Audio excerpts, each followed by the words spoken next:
시청자 여러분 안녕하십니까? 화요일 뉴스나우 시작합니다. 한덕수 전 국무총리의 내란 중요임무종사 혐의 등과 관련해 내일 결심 공판이 진행될 예정입니다.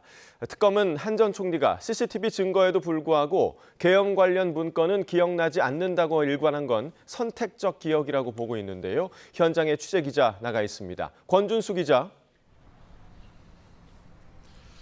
네, 내란 특검 사무실입니다. 네, 한 전 총리의 재판이 막바지를 향해 가고 있죠? 그렇습니다. 내란 중요임무 종사와 방조 혐의 등을 받는 한덕수 전 국무총리의 결심 공판이 내일 열립니다. 특검의 구형과 한 전 총리의 최후 변론이 차례로 있을 예정입니다.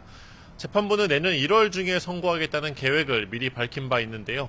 비상계엄을 내란으로 볼 수 있는지와 관련해 사실상 사법부의 첫 판단이 나올 거로 보입니다. 어제 재판에선 한 전 총리 본인에 대한 피고인 신문 절차가 진행됐습니다. 한 전 총리는 헌법재판소 탄핵심판에서 거짓으로 증언한 혐의를 인정하면서도 계엄 당일 국무회의 상황과 관련해선 기억이 없단 말을 일관되게 반복했습니다. 대통령실 CCTV에 담긴 문건을 들고 있던 모습에 대해서도 기억이 나지 않는다고 말했습니다. 네, 내란 특검은 오늘 이은우 전 KTV 원장을 다시 불렀다고요? 네, 내란 선전 혐의를 받는 이은우 전 KTV 원장을 어제에 이어 오늘도 소환했습니다. 특검은 오전 10시부터 추가 조사를 진행 중입니다.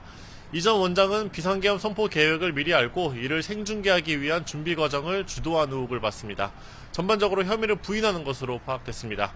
오늘 오후 2시부터는 보수 유튜브 채널 신혜한수 신혜식 대표가 참고인 신분으로 조사를 받습니다.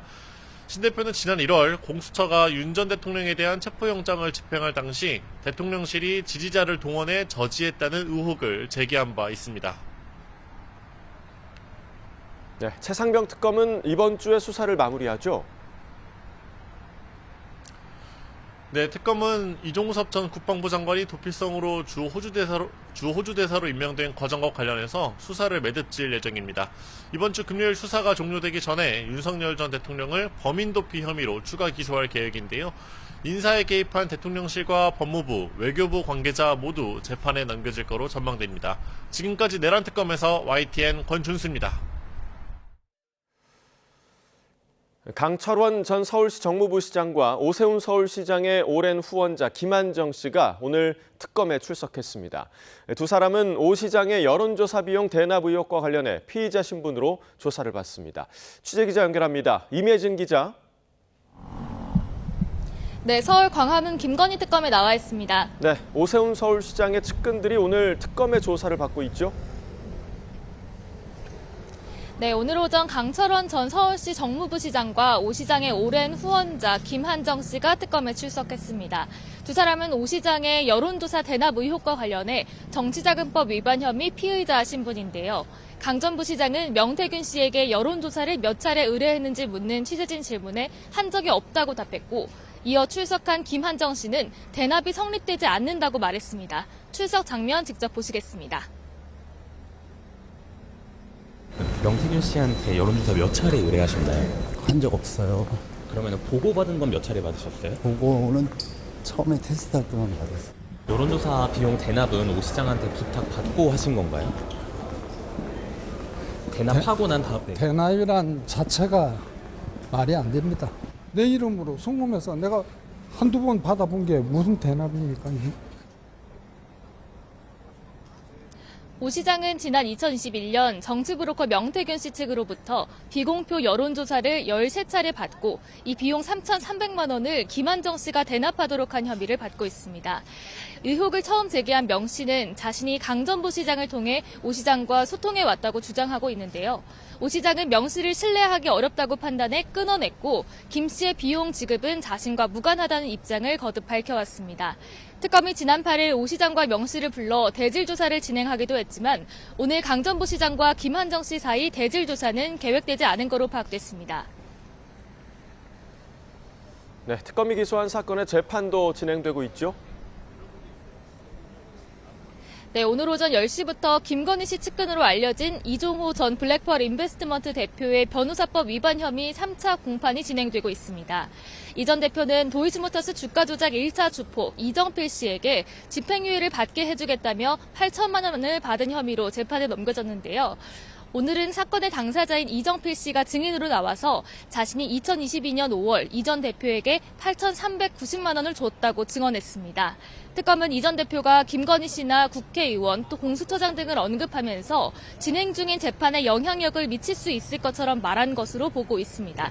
지금까지 김건희 특검 사무실에서 YTN 임혜진입니다. 네, 조금 전에 들어온 소식부터 전해드리겠습니다. 다카이치 사나의 일본 총리가 도널드 트럼프 미국 대통령과 전화 통화를 했다고 밝혔습니다.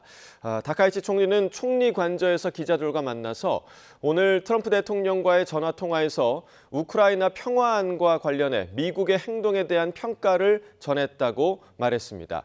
또 미일 동맹의 평가와 인도 태평양 지역이 직면해 있는 재반 과제에 대해서 의견을 나누었다고 설명했습니다. 그러면서 트럼프 대통령으로부터는 어제 진행된 미중 정상회담을 포함해서 최근 미중 관계에 대한 설명이 있었다고 전했습니다. 다카이치 총리는 또 자신이 출석한 G20 정상회의 상황과 관련해 트럼프 대통령의 질문이 있었고 이에 대해서 답변을 했다고 말했습니다. 이와 함께 지금의 국제 정세 속에 지난번 트럼프 대통령의 방일에 이어 미일 간 긴밀한 연계를 확인했다고 강조했습니다. 다카이치 총리는 트럼프 대통령과 절친한 친구 사이인 만큼 언제든지 전화했으면 한다는 이야기를 했다며 구체적인 회담 내용은 외교상 대화인 만큼 언급을 삼가겠다고 덧붙였습니다. 관련된 내용 잠시 후에 취재기자에 연결해서 더 자세한 내용 전해드리도록 하겠습니다. 제주 우도에서 어제 승합차 돌진 사고가 나서 3명이 숨지고 11명이 다쳤습니다. 운전자가 경찰에 긴급 체포된 가운데 현지에서는 합동 감식이 진행 중입니다. 취재기자 연결합니다. 고재영 기자, 운전자가 긴급 체포됐다고요? 네, 그렇습니다. 경찰은 어젯밤 9시 반쯤 승합차 운전자 60대 A씨를 병원에서 긴급 체포했습니다. 돌진 사고로 3명이 숨지고 11명이 다쳐 교통사고 처리 특례법상 치사상 혐의가 적용됐습니다. A씨는 차량 급발진을 주장하고 있는데요. 차량 RPM이 갑자기 올라갔고 그대로 차량이 앞으로 갔다고 경찰에 진술했습니다. 이런 가운데 일부 주민들은 이번 사고가 예견된 인재라고도 주장하고 있습니다. 예전부터 차량보다 사람이 먼저 도항선에서 하선에 피해를 키웠다는 겁니다. 네, 현장에서는 합동 감식이 진행 중이죠? 네, 그렇습니다. 사고가 난 제주 우도 천진항 부근에서는 합동 감식이 진행 중입니다. 경찰과 국립과학수사연구원, 도로교통공단 등 관계기관 10여 명이 참여하고 있습니다. 감식단은 오늘 아침 7시 반 첫 배로 우도에 도착한 뒤 바로 감식을 진행하고 있습니다. 사고 차량에서 사고 기록 장치를 제일 먼저 찾아보고 있는데요. 사고 기록 장치에 저장된 기록을 추출해서 사고 당시 제동 장치가 정상적으로 작동했는지 여부를 조사할 예정입니다. 또 날씨가 좋아지면 사고 차량을 제주 본섬으로 옮겨 정밀 조사를 이어갈 계획입니다. 앞서 어제 오후 우도 천진항 인근에서 A씨가 몰던 승합차가 돌진하면서 보행자 등을 치어 모두 3명이 숨지고 11명이 중경상을 입었습니다. 지금까지 제주에서 YTN 고재영입니다. 원로 배우 이순재 씨가 오늘 새벽 향년 91세로 별세했습니다. 빈소는 서울 아산병원에 마련됐습니다. 취재기자 연결합니다. 김승환 기자, 오늘 새벽에 갑작스레 전해진 소식이죠? 네, 현역 최고령 배우로 활동해온 이순재 씨가 오늘 새벽 별세했습니다. 향년 91세입니다. 이순재 배우의 빈소는 서울 아산병원 장례식장에 마련됐습니다. 오후 2시부터 조문이 가능합니다. 발인은 모레 오전 6시 20분이고 장지는 이천 에덴 낙원입니다. 이순재 배우는 지난해 10월 연극에서 중도 하차하면서 건강 이상설이 불거졌습니다. 지난 8월에 소속사는 이순재 배우가 재활에 힘쓰고 있고 환자복 입은 모습을 동료들에게 보이기 싫어서 병문안을 정중히 거절하고 있다고 설명했습니다. 그러면서 재활치료가 어느 정도 진행되면 작품 활동도 재개할 생각이라고 전했지만 끝내 건강을 회복하지 못했습니다. 1934년생인 이순재 배우는 정통 사극부터 시트콤, 영화, 연극 등 장르를 가리지 않고 70년 가까이 왕성한 활동을 해왔습니다. 고 이순재 배우의 마지막 공식 석상은 2024년 KBS 연기대상이었습니다. 이에 앞서 지난해 YTN 인터뷰 프로그램에 출연해서 연기에 대한 철학을 공유하며 후배들을 향해 따끔한 조언도 아끼지 않았습니다. 저는 연기라는 것은 끝이 없어요. 예, 자기가 한 연기가 어느 정도 인기를 얻고 평가를 받을 수는 있지만 그게 다는 아니다는 얘기야. 그 뒤에 더 숨은 경지가 있고. 이순재 배우의 별세 소식에 시트콤에 함께 출연했던 배우 정보석은 SNS에 고인이 우리 방송 연기에 있어 시작이고 역사였다 적었고, 고인의 마지막 드라마에 함께 출연했던 배정남은 함께할 수 있어 최고의 영광이었다고 회고했습니다. 그 밖에 가수 태연 등 많은 연예인들이 방송과 SNS 등을 통해 고인을 추모하고 있습니다. 지금까지 문화산업부에서 YTN 김승환입니다. 이재명 대통령 또한 깊은 애도를 표한다며 추모의 뜻을 밝혔습니다. 이 대통령은 오늘 SNS에 대한민국 문화예술계의 큰별 이순재 선생님의 명복을 기원한다며 이같이 적었습니다. 이어 고인은 영화와 연극, 방송을 넘나들며 우리에게 웃음과 감동, 위로와 용기를 선사해 주셨다고 말했습니다. 아프리카 돼지열병 중앙사고수습본부는 충남 당진시의 한 돼지 농장에서 아프리카 돼지열병이 확진됐다고 밝혔습니다. 중수본은 이날부터 전국 모든 지역의 위기 경보를 심각 단계로 격상하고 48시간 동안 돼지 농장과 도축장, 사료 공장 등 축산 관계시설 종사자와 차량에 대한 일시 이동 중지 명령을 내렸습니다. 이번 확진은 지난 9월 경기 연천군에 이어 2개월 만에 추가 발생으로 올해 6번째 사례이며 충남에서 아프리카 돼지열병이 확인된 건 처음입니다. 경기 고양시에서 건물 화재 현장에 투입된 소방관이 진화 작업 중 심정지 상태로 발견됐습니다. 병원으로 옮겨져 심장 박동을 회복했지만 아직 의식은 되찾지 못한 것으로 전해졌습니다. 사건 사고 소식 최승훈 기자가 보도합니다. 시꺼먼 연기가 뿜어져 나오는 건물에 소방관들이 연신 물을 뿌립니다. 정오쯤 경기 고양시에 있는 4층짜리 자동차 검사소 건물 3층에서 불이 났습니다. 폭탄 터지는 소리들이 뻐벅뻐벅 나면서 4층의 유리창 깨지고 다시 불길이 쏟아서 불은 1시간 20분 만에 꺼졌는데 진화 작업을 위해 건물에 들어갔던 고양소방서 소속 40대 소방관이 심정지 상태로 발견됐습니다. 병원에서 심장 박동은 회복했지만 의식은 없는 상태로 전해졌습니다. 소방은 화염이나 열, 충돌로 인한 사고는 아닌 것으로 보인다며 소방관이 쓰러진 경위와 화재 원인을 조사하고 있습니다. 도로에 깨진 맥주병들이 나뒹굽니다. 오후 2시 반쯤 경기도 부천시에 있는 교차로에서 좌회전하던 화물차에 실린 맥주 200병이 쏟아졌습니다. 천막이 쳐 있는 건 아니고 결박 루프 같은 걸로 이렇게 되어 있는 걸로. 다친 사람은 없었지만 경찰과 소방이 사고 현장을 수습하는 과정에서 일대 교통이 30분 동안 정체됐습니다. 터널 안에서 화물차가 옆으로 쓰러졌습니다. 낮 12시 50분쯤 경기도 광주시 곤지암읍에 있는 터널에서 2.5톤짜리 화물차가 전도됐습니다.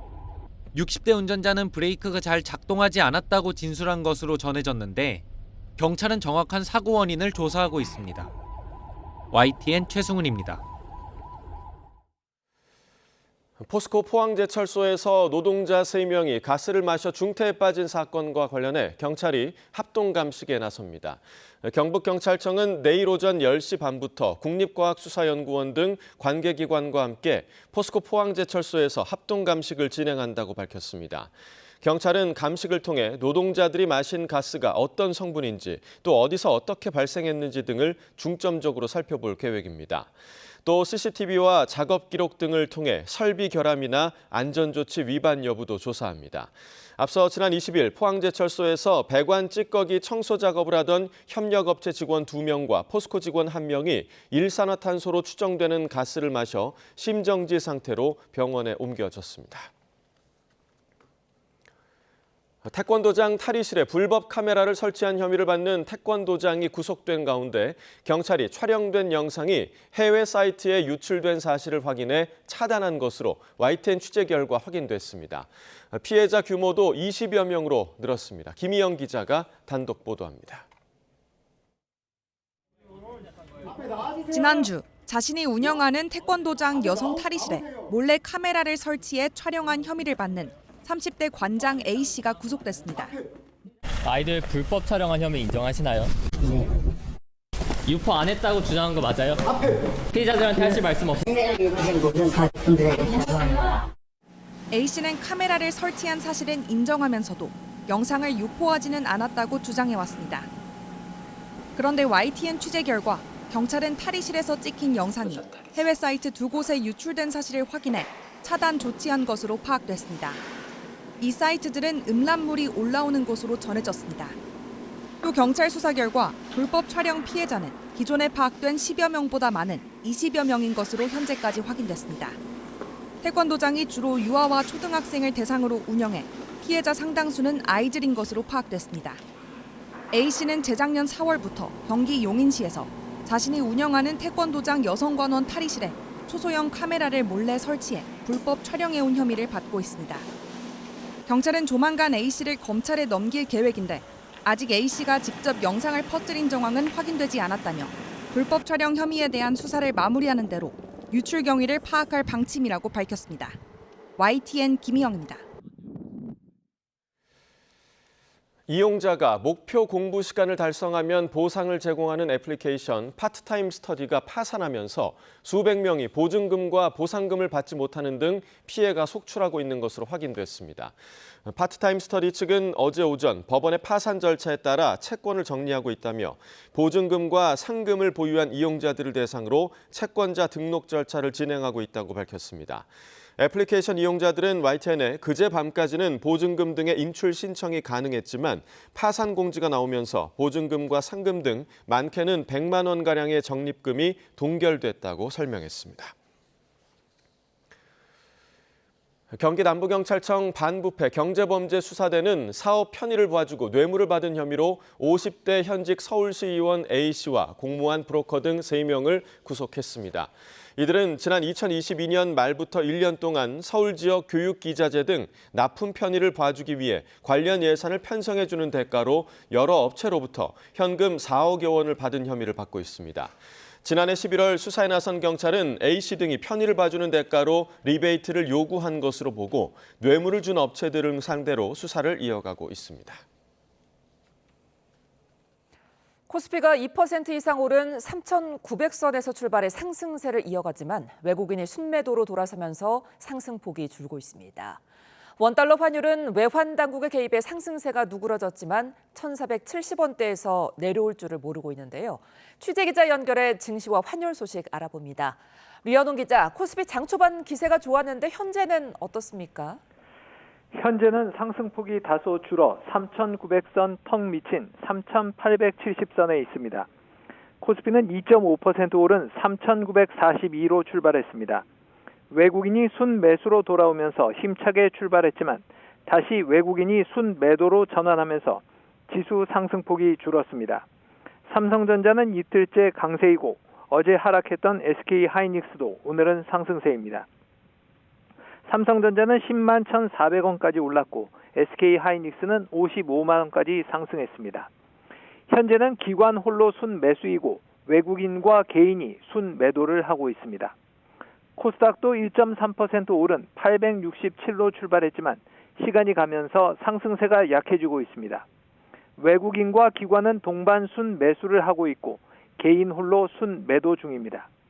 코스피와 코스닥이 상승세로 전환한 것은 간밤 뉴욕 증시에서 3대 지수가 일제히 상승한 영향입니다. 구글이 발표한 최신 AI 모델 제미나이3가 호평을 받으면서 AI 거품론이 쑥 들어갔고 미국 연방준비제도 이사들의 잇따른 다음 달 기준금리 인하 시사 발언이 투자 심리를 자극했습니다. 증시는 반등했지만 환율은 여전히 불안합니다. 서울 외환시장에서 원달러 환율은 1.9원 내린 1,475.2원으로 출발했습니다. 장 초반 1,477원까지 치솟기도 했지만 지금은 1,472원으로 내려왔습니다. 환율이 4거래일 연속 1,470원대에 오르면서 외환당국은 국민연금을 9원 투수로 투입하기로 했습니다. 국민연금은 771조 원의 해외 자산을 보유한 큰손이다 보니 환율에 미치는 영향이 크기 때문입니다. 외환시장이 아닌 한국은행에서 달러를 조달하도록 한은과 외환 스와프 한도를 확대하고 환차손을 피하면서 환율 안정에 기여하는 전략적 환 해지에 나서도록 하는 방식이 거론되고 있습니다. 하지만 국민연금은 우리 국민의 소중한 노후 자산인 만큼 국민연금 동원에 신중해야 한다는 반론도 있습니다. 따라서 국민연금의 투자 수익성을 지키면서도 외환시장의 안정을 꾀할 수 있는 묘수를 찾기 위해 외환당국은 고심하고 있습니다. 지금까지 YTN 유환홍입니다. 지난달 서울 원룸 거래에서 월세는 평균 70만 원 수준으로 분석됐습니다. 부동산 정보 플랫폼 다방이 국토교통부 실거래가 공개 시스템을 분석한 결과 지난달 거래된 서울 지역 빌라 원룸 평균 월세는 보증금 1,000만 원에 70만 원이었습니다. 전월 대비 월세는 2만 원, 3%가량 줄어들었으며 자치구별로 보면 강남구가 95만 원을 기록하며 5개월 연속 가장 높은 지역으로 집계됐습니다. 이어 서초구 86만 원, 영등포구 81만 원, 금천구 77만 원, 용산구 76만 원 등 10개 지역 월세가 서울 평균보다 높게 나타났습니다. 정부의 11호 대책 발표 이후 부동산, 특히 아파트 시세 흐름에 관심이 쏠리는데요. 주기적으로 발표되는 관련 국가 통계에 상당수 군 단위 지역이 13년간 소외된 사실이 YTN 취재 결과 드러났습니다. 조사 주체인 한국부동산원은 통계 공표 기준을 재검토할 방침입니다. 김민성 기자의 단독 보도입니다. 지난달 전북 지역 아파트 매매 가격 지수 변동률입니다. 한 달 새 0.6% 넘게 상승한 전주시는 비수도권 전체에서 지수 변동폭이 가장 컸습니다. 반면 익산시는 0.47% 하락해 매매 가격 지수가 전국에서 가장 큰 하락폭을 기록했습니다. 비수도권 아파트 시장이 전반적으로 약보합 흐름을 보이고는 있지만 인접도시 간에도 온도차가 극명할 만큼 시장 변동성이 우려되는 상황입니다. 이런 때일수록 소비자들을 위한 가늠자로서 중요성이 큰 부동산 시세 통계. 그런데 언론에도 자주 인용되는 전국 주택 가격 동향조사의 아파트 매매 가격 지수 통계는 도시 지역 중심으로만 발표합니다. 시와 구 지역은 인구수와 관계없이 전체가 공표되지만 군 지역은 단 8곳으로 한정됩니다. 예컨대 인구 3만 7천 명의 강원 태백시, 4만 5천 명의 충남 계룡시는 지수 변화를 공개하는 반면 군 단위는 경기 양평이나 전북 완주처럼 인구 10만이 넘는 지역까지 제외되는 겁니다. 취재 결과 이런 공표 기준은 한국부동산원이 지난 2012년 KB부동산 통계를 이관받을 때 재설계 과정을 거쳐 결정된 것으로 파악됐습니다. 도시화 진행 여부와 도청 이전 예정지 등을 공표 조건으로 삼아 대구 달성과 전남 무안 등 8개 군을 정했고 이는 13년 동안 재조정 없이 그대로 유지됐습니다. 지역 사정의 변화 또는 국토 공간 구조들이 변화되었을 때 언제든지 재설계를 하는 이런 현실들을 반영해야만 통계가 국민들로부터 신뢰받을 수 있고 한국부동산원은 향후 연구 용역을 통해 군 단위 공표 지역을 다시 정비하는 방안을 검토하겠다고 밝혔습니다. YTN 김민성입니다. 여야가 지방선거를 앞두고 군불대기를 시작했습니다. 더불어민주당 정청래 대표는 오세훈 서울시장을 향한 견제구를 날렸고 국민의힘 장동혁 대표는 경북 북미를 찾아 고 박정희 전 대통령 생가를 참배합니다. 자세한 내용 취재기자와 함께 알아봅니다. 박희재 기자. 네, 국회입니다. 예, 여야가 내년 6월 지방선거를 앞두고 벌써 분주한 모습이죠. 네, 그렇습니다. 더불어민주당은 오전 국회에서 서울시당 천만의 꿈 경청단 출범식을 진행했습니다. 민주당은 경청단을 통해 서울 지역 당원들로부터 서울시 현안과 민심을 듣고 향후 정책에 반영하겠다는 계획인데요. 서울시장 출마를 노리는 전현희 최고위원을 필두로 박주민, 박홍근, 서영교 의원 등이 참석했습니다. 정청래 대표는 이 자리에서 종묘를 보존해야 한다, 한강버스는 한 많은 버스다라고 언급하는 등 오세훈 서울시장의 견제구를 날렸습니다. 같은 시간 국민의힘도 시장, 군수, 구청장 등 당 소속 지방자치단체장들과 함께 연석회의를 진행했습니다. 지방선거 총괄기획단 차원의 일정인데 나경원 단장은 이재명 정부가 무도한 폭주를 하는데 이를 견제하기 위해 가장 중요한 선거가 바로 내년 지방선거라며 승리해야 한다고 강조했습니다. 장동혁 대표는 오늘 경북 구미에서 TK 민심을 공략하는데 고 박정희 전 대통령 생가를 찾고 오후에는 구미역 광장에서 대장동 사건 항소 포기를 비판하는 등 지역 여론전을 진행합니다. 네, 주요 현안을 놓고도 여야 장외 설전이 벌어지고 있는데요. 아침 회의 주요 내용도 정리해 주시죠. 네, 더불어민주당은 이재명 대통령의 G20 순방 성과를 강조하면서 한미 관세 협상 후속 지원에 속도를 내고 있습니다. 오늘 오후에는 에이펙 성과 확산 및 한미 관세 협상 후속 지원위원회 첫 회의도 열리는데요. 김병기 원내대표는 이번 주 안에 대미투자특별법을 발의해 원팀으로 성과를 확산하겠다고 밝혔습니다. 오늘 정부가 입법 예고한 노란봉투법을 두고는 하청 노동자들의 실질적인 교섭권이 강화됐다라고 평가했는데요. 오후에 정청래 대표가 한국노총을 방문해 관련한 현장 목소리를 들을 예정이고요. 65세 정년 연장 연내 입법을 놓고도 후속 논의를 진행할 것으로 보입니다. 이와 함께 민주당은 기업 자사주 소각을 원칙적으로 의무화하는 이른바 3차 상법 개정안을 발의해 연내에 마무리하겠다는 계획입니다. 반면 국민의힘은 관세협상 여파로 농산물 추가 수입 개방 가능성을 언급했습니다. 장동혁 대표는 오늘 경북 구미 지역 농가를 찾아 정부가 이 같은 농민들의 우려에 답하지 못하고 있다며 관련법 발의로 미리 대응하겠다고 말했습니다.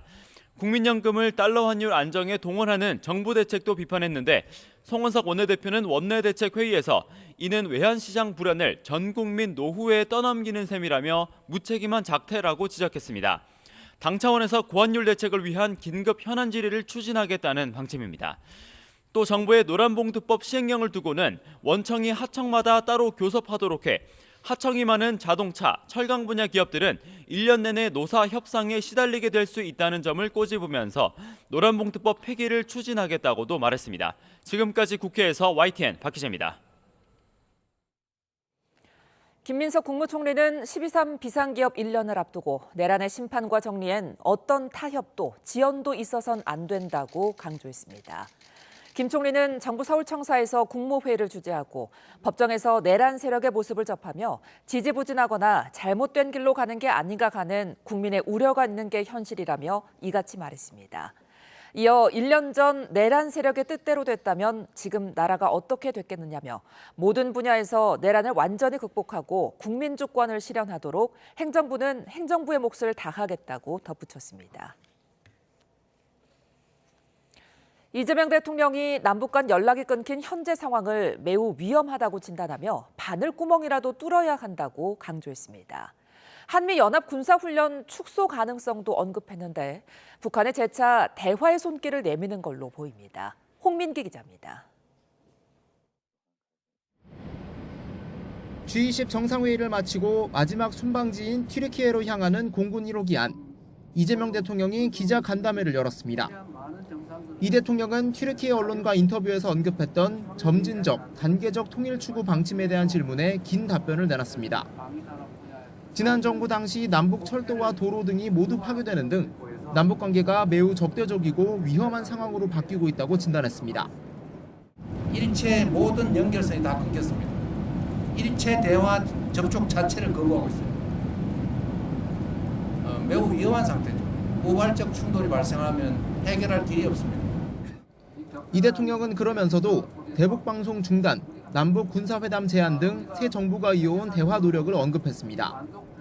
지난 9월 유엔 총회에서 강조했던 교류와 관계 정상화, 비핵화의 END 전략도 다시 강조했습니다. 이런 상황일수록 끊임없는 대화를 이어나가며 흡수 통일은 없다는 우리의 선의를 전해야 한다고 설명했습니다. 의심하면 한 번 얘기하는 것보다 두 번 얘기하는 게 낫겠죠. 끊임없이 노력해서 바늘구멍이라도 뚫어야죠. 이 대통령은 이 과정에서 한미 연합 군사훈련 축소 가능성도 언급했습니다. 우리의 자주국방 능력 확보와 남북 평화체제 구축을 전제로 군사훈련 축소나 연기도 가능할 수 있다고 밝혔습니다. 싸울 필요가 없는 평화체제를 확고하게 구축하면 뭐 그때 되면 이런 트럼프 대통령이 별로 안 좋아하는 돈 드는 합동군사훈련 이런 거 안 해도 되지 않습니까? 이를 곧바로 결정하긴 어렵다고 선을 그었지만 북한이 가장 경계하는 한미훈련 축소를 직접 거론한 자체로 대화 의지를 더욱 강하게 드러낸 것으로 해석됩니다.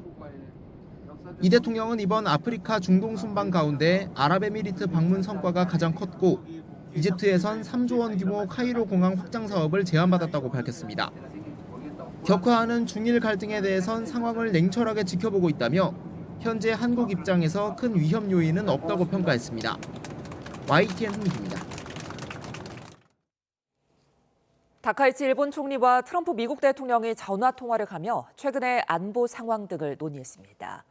다카이치 총리는 트럼프 대통령으로부터 미중 관계에 대해 설명을 들었다고 밝혔는데요. 일본 현지 연결합니다. 김세호 특파원. 네, 도쿄입니다. 예, 미일 정상이 나눈 구체적인 통화 내용 전해주시죠. 네, 다카이치 총리가 트럼프 대통령의 요청으로 트럼프 대통령과 전화 통화를 했다고 밝혔습니다. 다카이치 총리는 오늘 오전 총리 관저에서 기자들과 만나 우크라이나 평화안과 관련해 미국의 행동에 대한 평가를 전했다고 말했습니다. 또 미일 동맹의 평가와 함께 인도 태평양 지역이 직면해 있는 재반 과제에 대해 의견을 나눴다고 설명했습니다. 그러면서 트럼프 대통령으로부터는 어젯밤 진행된 미중 정상회담 간 전화 통화를 포함해 최근 미중 관계에 대한 설명이 있었다고 전했습니다. 다만 다카이치 총리는 자신의 타이완 유사시 개입 시사 발언으로 인한 중일 갈등에 대해 트럼프 대통령과 논의가 있었는지는 명확히 밝히지 않았습니다. 이 밖에 다카이치 총리는 자신이 출석한 G20 정상회의 상황과 관련해 트럼프 대통령의 질문이 있었고 이에 대해 답변을 했다고 말했습니다. 이와 함께 지금의 국제 정세 속에 지난번 트럼프 대통령의 방일에 이어 미일 간 긴밀한 연계를 확인했다고 강조했습니다. 다카이치 총리는 트럼프 대통령과 절친한 친구 사이인 만큼 언제든지 전화했으면 한다는 이야기를 했다면서도 구체적인 회담 내용은 외교상 대화인 만큼 언급을 삼가겠다고 덧붙였습니다. 지금까지 도쿄에서 전해드렸습니다.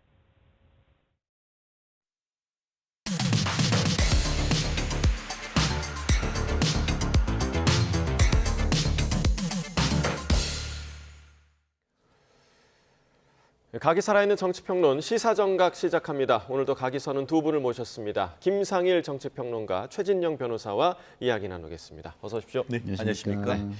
자, 정청래 민주당 대표가 추진하는 1인 1표제 제동이 걸렸습니다. 의견 수렴이 필요하다라는 반발에 부딪혀서 일주일이 미뤄지게 됐는데 어제 최고위에서는 이현주 의원이 불만을 표하면서 회의장 밖으로 나가는 사태까지 발생했습니다. 그 모습 잠깐 보고 오겠습니다. 충분한 수기를 거치지 않고 이렇게 빨리 급하게 처리할 이유가 없다고 생각합니다. 더구나 불과 1개월 가입 당원의 참여, 권리당원의 16.8%밖에 참여하지 않은 여론조사 이런 것들을 생각한다면 무조건 정해졌으니 무조건 따라오라라는 식의 방식은 민주적 절차에 부합하지 않는다 이렇게 생각합니다. 어제 이현주 최고위원이 그 박차고 나간 거는 왜 나가신 거예요? 차고 나간 이유는 제가 정확하게 모르겠지만 좀 전에 제가 얘기한 상대적으로 우리가 좀 취약한 지역에 대한 전국 정당화라는 입장에서 어떻게 할 거냐. 명확한 방향에 대한 나름대로 좀 안도 없이 이렇게 하는 게 맞냐. 그리고 또 제가 들은 얘기로는 지금 이 시기에 왜 이런 의제가 중심 의제가 됐냐 뭐 이런 부분 갖고 아마 얘기를 했던 것 같습니다. 자, 들으신 것처럼 이현주 의원이 회의장을 박차고 나갔다라는 얘기도 들렸고요. 그리고 상당히 오랜만에 최고위에서 이 정도의 격론이 벌어졌다. 갈등이 좀 있었다라는 얘기가 좀 들리고 있습니다. 어찌됐든 지금 중앙위를 12월 5일로 연기를 해놓긴 했는데 그때까지 뭔가 또 새로운 방안이 나올 수 있을지 이것도 좀 의문인데요. 새로운 방안이 저는 나와야 한다라고 저는 생각을 합니다. 이재명 대통령께서도 당대표 시절에 1인 1표제와 관련된 어떤 방향성을 천명하신 건 맞지만 반발 여론이나 다른 여론을 다 종합해가지고 절충안으로 갔어요. 그렇다고 한다면 아니, 이미 한번 절충안으로 된 것을 또 급격하게 1인 1표제로 할 이유가 있는가라는 것이고요. 예. 굉장히 논란이 큰 사안을 논란이 있을 걸 알면서 왜 지금 이 시기에 했느냐라는 질문이 나올 수밖에 없고 그 질문의 답을 사람들이 추측한다면 아 이거는 권력 투쟁용이구나 당내 권력 투쟁용이구나 이렇게 의심할 수밖에 없는 대목이 상당히 많이 깔려 있습니다. 그리고 이현주 의원이 얘기한 것처럼 들어온 지 1개월 이 채 안 되는 당원들도 만약에 이런 식으로 투표에 참여를 한다면 그때 동원을 통해 가지고 예를 들어서 신천지 동원, 뭡니까? 통일교 동원, 뭐 이런 식으로 해서도 당내의 권력 구조를 막 뒤바꿀 수 있는 그런 것도 발생하지 않겠습니까? 그런데 그런 거에 대한 충분한 토의가 없이 왜 이렇게 빠르게 밀어붙였으며 그리고 이번에 이 개정안 당원 투표의 투표율이 채 20%가 되지 않습니다. 그러면은 당원들의 권한과 관련된 건데 나머지 80%는 자기 권한과 관련된 거를 왜 관심을 안 가졌을까요? 자기 권한과 관련된 것인데 그만큼 이 부분에 대해서 약간 사보타지의 움직임도 있었을 것이다라고 예측할 수 있는 부분이기 때문에 저는 반드시 어떤 보정은 이루어져야 된다라는 생각입니다. 네, 그러니까 1인 1표제 어떻게 보면 상당히 좀 민주적인 부분이긴 하겠지만 급격하긴 합니다. 왜냐하면 그 이전에 그 대의원과 권리당원의 비율을 보자면 20대 1에서 이걸 지금 1대 1로 가자라는 거거든요. 그러니까 너무나 급격하다, 빠르다. 그리고 지금 조금 전에 평론가님이 얘기하신 것처럼 찬성률이 86%가 넘기는 하지만 투표율 자체가 20%가 채 안 된다라는 부분. 지금 민주당 상황 좀 어떻게 바라보고 계세요? 결국 이른바 명청대전. 정청래 대표가 얘기했던 명청교체기 이런 것은 역사에나 봤다라고 하지만 현실적으로 명과 청을 교체하려고 하는 시도다라고 밖에 볼 수 없는 것이죠. 나아가 이 사안은 지금 아까 그 강덕구 의원도 얘기했습니다만 민주당의 역사성을 얘기했습니다. 이 말이 뭐냐? DJ 정신이 바로 전국 정당 아니겠습니까? 옛날 같은 경우에는 평민당, 민주당은 사실상 호남당이다라는 느낌이 강했지만 결국 영남이나 아니면은 그 영남 쪽에서의 그 대의원들한테는 20표 정도의 표를 줘서 당원은 적지만 대의원을 통해서 전국 정당으로서 호남 못지않은 표를 주는 그런 전국 정당을 지형했는데 이제는 본인의 어떻게 보면 당권을 잡기 위해서 민주당의 정신 중에 핵심이라고 할 수 있는 김대중 정신조차도 씻어버리는 것이 아닌가 하는 그런 비판이 지금 나오는 것 같은데요. 결국 저는 법조인의 시각으로서 왜 이 정도가 된다고 하면은 이른바 투표 불성립이 아닌가. 실질적으로 지금 20%도 되지 않는데 이 투표를 가지고 그중에서 80몇 %가 찬성했다고 하면서 이걸 정당화한다고 하면은 극단적으로 모든 사람은 투표를 하지 않고 단 한 사람이 투표를 해서 100% 투표를 했다고 하면은 그 또한 유효입니까? 법률가의 입장에서 봤을 때는 투표 불성립에 가까운 걸 가지고 정당화한다는 것 자체에 어떻게 보면은 정청래 지금 당대표의 어떤 나름대로의 당권 투쟁, 나아가 내년 그 여름에 있을 그 민주당 내의 또 당권 투쟁에서 우위를 점하려고 하는 그런 전략에서 상당 부분 차질이 있는 것이 아닌가. 만약에 이 부분이 어떤 50% 이상의 투표율이 있었다. 그렇다고 하면은 이번 것이 12월 5일로 연기되는 것이 아니고 그냥 밀어붙였을 가능성이 있는데 결국 전체적인 어떤 투표 수의 정당성을 갖추지 못하다 보니까 어떻게 보면 이 사건을 이렇게 지지부진하게 하는 그런 원동력이 떨어지는 것이 아닌가 저는 그렇게 예측합니다. 좀 전에 앵커님께서 1인 1표제를 민주적이라는 표현을 쓰셨는데 그 부분에 대해서 저는 조금 다른 의견을 좀 말씀을 드리고 싶어요. 자, 민주주의는요 여러 가지가 있습니다. 직접 민주주의가 있고요.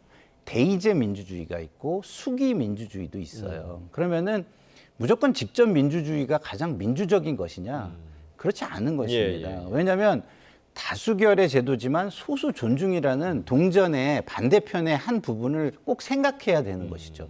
그렇다고 한다면 그 소수를 존중하는 방식, 그 약자를 존중하는 방식, 소외된 곳을 존중하는 방식은 이런 식으로 가중치를 줌으로써 하는 것입니다. 심지어 우리의 국회의원 지역구도 보십시오.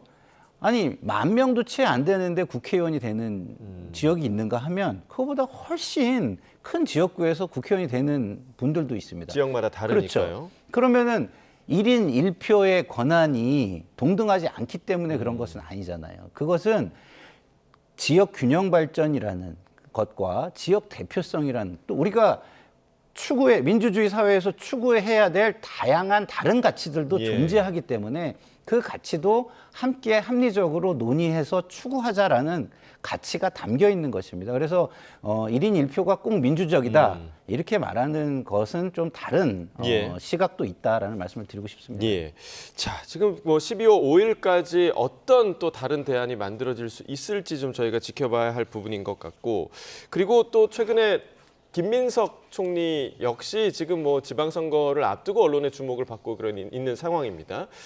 오세훈 서울시장과 각을 세운 모습, 또 당대표에 출마할 수도 있다, 이런 얘기까지 지금 흘러나오면서 향후 행보에 관심이 쏠리고 있는데요. 자, 김민석 총리가 한 유튜브 채널에 나와서 이런 말을 하기도 했습니다. 함께 들어보겠습니다. 그냥 농반 진반 총리를 좀 오래 시켜주셨으면 좋겠다. 뭐. 이렇게 얘기하는데 그게 뭐 다 모든 것이 다 제 맘대로 되는 것이 아니기 때문에 그렇습니다. 기본적으로 총리를 뭘 정치적으로 그다음에 뭘 생각한다, 이거 자체가 좀 안 맞는 것 같습니다. 김민석 총리의 사실상 멘토가 우리 동교동계 아니에요? 그래서 권노갑 고문의 말씀을 많이 듣고 거기서 얘기를 들으면 확실할 건데 제가 지금까지 알고 있는 것은 서울시장도 당 대표도 지금은 안 나간다. 내년에는 총리를 계속하면서 이재명 대통령의 성공을 위하는데 노력하겠다. 이런 자세인 것 같습니다. 김민석 총리가 서울시장도 그렇고 당대표도 만약에 나오지 않는다면 바로 대권으로 가는 거예요? 바로 가는 것도 있고 다음 대표를 출마할 수도 있고 여러 가지를 생각하리라고 저는 생각합니다. 자, 일단 본인은 나가지 않겠다라고 계속해서 얘기를 하는데 계속해서 뭐 서울시장 당대표 얘기가 지금 수면 위로 떠오르는 이유가 좀 어디에 있다고 보십니까? 말과 행동이 다르니까 그렇죠. 사실 국무총리라고 얘기하지만 제가 봤을 때는 서울총리인 것 같습니다. 어떻게 서울에만 관심이 있는지 모르겠습니다. 한강에서 이렇게 보면은 버스를 띄우면은 거기 가서 숟가락 하나 얻고, 종묘에서 오세훈 시장이 뭘 하려고 하면은 거기 가서 숟가락 얻는 이런 모습은 대한민국을 총괄하는 총리가 아니고 서울 총리, 한마디로 마음은 콩밭에 가 있는 것이 아닌가 이야기가 거기에서 나온 것 아니겠습니까? 실제 본인 같은 경우에는 지금 오세훈 시장한테도 저는 안 나와요 라고 하지만 사실 열길 물속은 알지만 한길 사람 속은 모르는 것이죠. 네 마음이 있는 곳에 네 물질이 있다는 성경 말씀이 있는 것처럼 말과 행동이 다르면 행동을 보면 되는 겁니다. 실제 지금 그 박지원 의원 같은 경우에는 나오지 않을 것이다 라고 하지만 저는 박지원 의원님 말씀도 믿지 않습니다. 얼마 전에 뭐라고 했습니까? 김현지 총무비서관 나올 것이다 라고 직접 전화까지 확인했다라고 했지만 싹 돌아서서 이제 사정이 바뀌었으니까 나오지 않겠다, 나와서는 안 된다고 얘기한 건 아니겠습니까?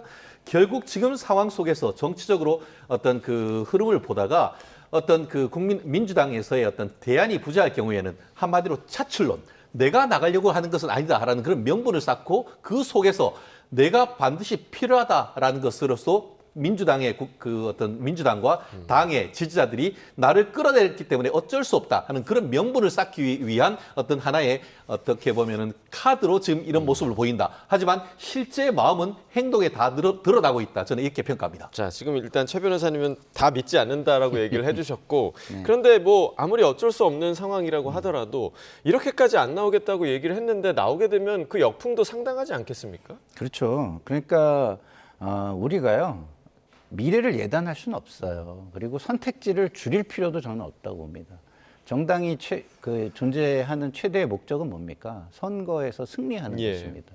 선거에서 승리를 하기 위해서 국민들은 종합적 판단을 할 것입니다. 우리 앵커님이 말씀하신 것처럼 총리를 그만두고 나오는 것은 또 악영향을 줄 수도 있는 건데 그 악영향을 상쇄하는 긍정적인 효과가 있어서 또 선거에 승리할 수 있다면 승리하는 후보를 내려는 시도를 정당은 할 수밖에 없는 것이죠. 그렇기 때문에 지금 나온다, 안 나온다 이런 말로 선택지를 줄일 필요는 없다.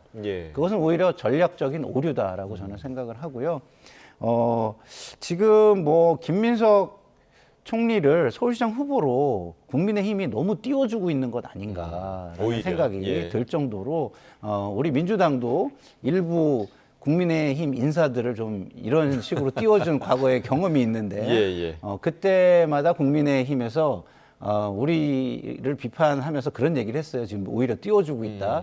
근데 그 비판을 할 때를 좀 돌아봐야 할 시기가 아닌가 이런 생각이 듭니다. 예, 지금 현 정부 내각에서 내년 지방선거 출마 예상자 네. 어느 정도 지금 예상하고 계십니까? 그건 알 수가 없죠. 왜냐하면 사실은 정권이 성공적이면은요 후보가 누구냐가 상관이 없을 정도로 승리의 물결이 휩습니다. 예. 그렇기 때문에 지금 뭐 총리나 뭐 지금 내각에 있는 사람들 같은 경우에 그렇게 국정이 성공적이고 안정적이라면 뭐 그렇게까지 나가지 않을 수도 있고요.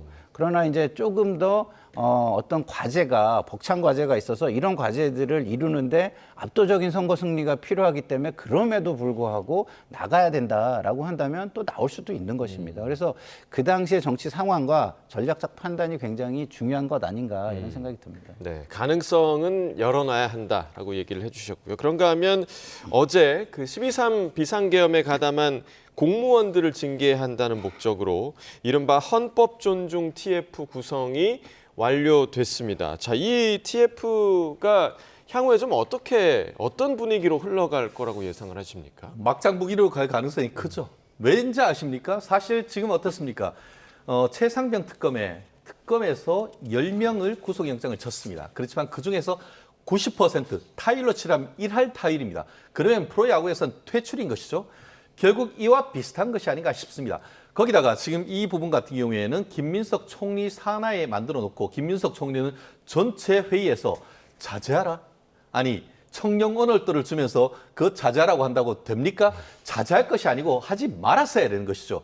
결국 칼을 주면은 결국 그 칼로 썩은 호박이라도 찌를 수밖에 없는 겁니다. 아무리 자제하라라고 하지만 거기에 내부적으로 있는 것뿐만 아니고 외부위원회 4명 정도를 위촉했다고 하는데 그 내부위원회에서 공정성과 객관성을 담보하겠다라는 취지를 했던 사람들도 결국 민주당과 굉장히 가까운 법조인이라든가 아니면 언론인 등으로 구성돼 있다라고 한다고 하면은 같은 생각을 공유하면서 훨씬 더 강화된 입장으로 갈 가능성이 굉장히 높죠.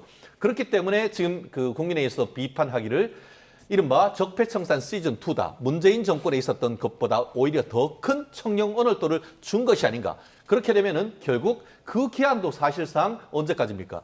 내년 6월이 언제죠? 6.3 지방선거까지 아닙니까? 그러니까 그것은 다른 내부적으로 어떤 그 공무원을 다 잡는 것을 넘어서 거기다 인사권, 공무원이 남은 게 뭡니까? 인사권에 불이익을 준다고 하고 그렇게 되면은 내년 지방선거까지 한마디로 민주당 정부에 협조하라는 것 이상도 이하도 아닌 정치위원회고 나아가 압수수색 영장도 필요 없이 그냥 휴대폰 다 보겠다라고 하는 이게 그 진술 거부권 내지는 영장주의까지 다 팽개친 헌법 파괴위원회라는 평가에서 정말 받아서 평가를 받는데 무리함이 없다고 봅니다. 예, 자 선거와 이어져 있다라고 얘기를 또 해주셨고 사실 이 TF와 관련해서는 가담의 기준을 어떻게 잡을 것인가 이 문제가 사실 가장 큰 문제인 것 같아요. 어떻게 좀 보세요? 기준도 기준이지만 그 기준을 어겼다는 걸 어떻게 입증하죠? 그렇죠. 입증 책임이 없이 힘을 사용한다면 그것은 힘이 과도하게 사용되어질 수도 있는 것입니다. 그리고 억울한 사람들을 많이 만들 수도 있는 것이에요. 우리가 억울한 사람 한 사람 안 만드는 것이 훨씬 중요하다라는 말도 있잖아요. 예. 그래서 저는 이 헌법 존중 TF가 활동을 하려면 잘못한 사람 잡아내는 TF가 아니라 잘한 사람 발굴하는 TF로 갔으면 오히려 좋겠다라는 말씀을 꼭 드리고 싶고요. 예. 굳이 잘못한 사람을 잡아내는 TF라고 한다면 그런 것들을 하는 전문적인 그 일만을 전문적으로 해왔던 기관들이 있잖아요. 권익이라든가 감사원이라든가 예. 경찰이라든가 이런 몇 개의 기관에 둬서 입증 책임을 좀 더 확실하게 질 수 있는 그런 관행과 어떤 경험을 가진 쪽에서 제한적으로 하는 것이 좋지 않을까라는 생각이 드는데요.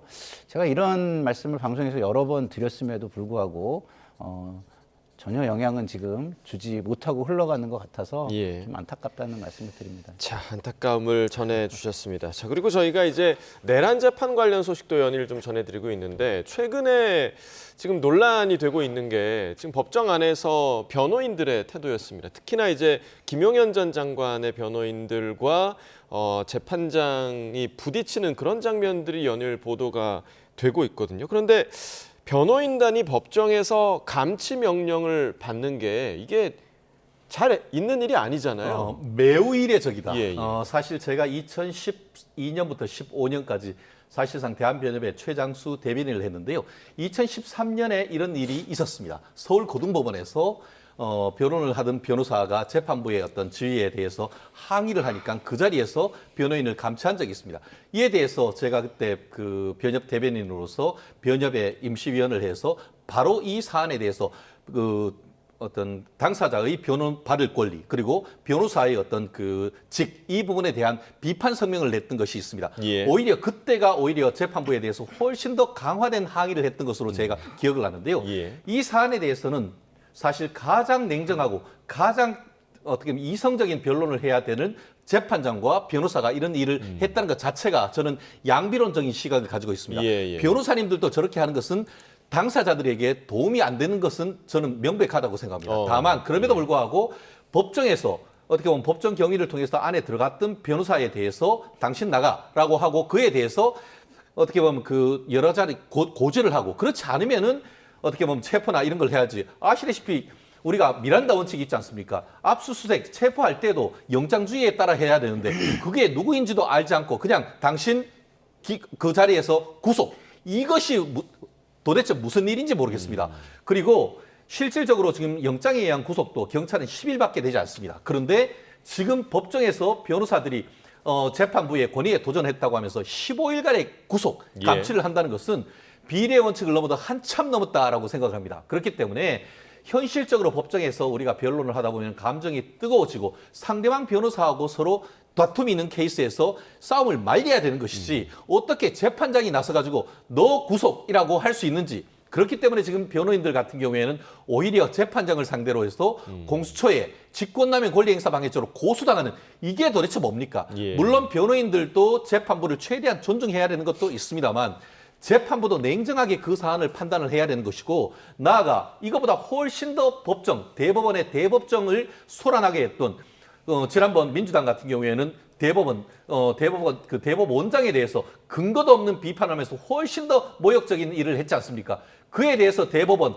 전체 그 판사들은 아무런 말을 안 해놓고 이번 이 사안에 대해서 변호인들만 비판하는 것은 지나친 일이다라고 저는 생각합니다. 네. 자, 변호인들이 이제 이 일을 있은 후에 유튜브에 나가서 또 원색적으로 재판부를 비난한 내용도 상당히 좀 논란이 됐는데 지금 최 변호사께서는 양비론을 펼치셨거든요. 지금 평론가님께서는 어떻게 좀 보십니까? 저는 변호사라는 제도가 만들어졌잖아요. 그러면 변호사라는 제도는 왜 만드는 거죠? 그 전문성을 인정해주고 그다음에 사법부의 권위와 신뢰라는 것을 그 시스템 안에서 같이 지켜가라고 만들어준 것입니다. 근데 그렇지 않는다면 변호사를 우리가 왜 인정을 하고 거기다 그 많은 돈을 쓰겠습니까? 그런데 마치 변호사가 아닌 사법부를 전혀 존중하지 않고 오히려 해치는 일을 한다. 꼭 그렇게만 해야 했을까요? 변호사가 꼭 그런 방법뿐이 없었을까요? 저는 그렇지 않다고 봅니다. 항의의 방식은 굉장히 점잖은 방식이 저는 많다고 보는데 왜 이랬을까?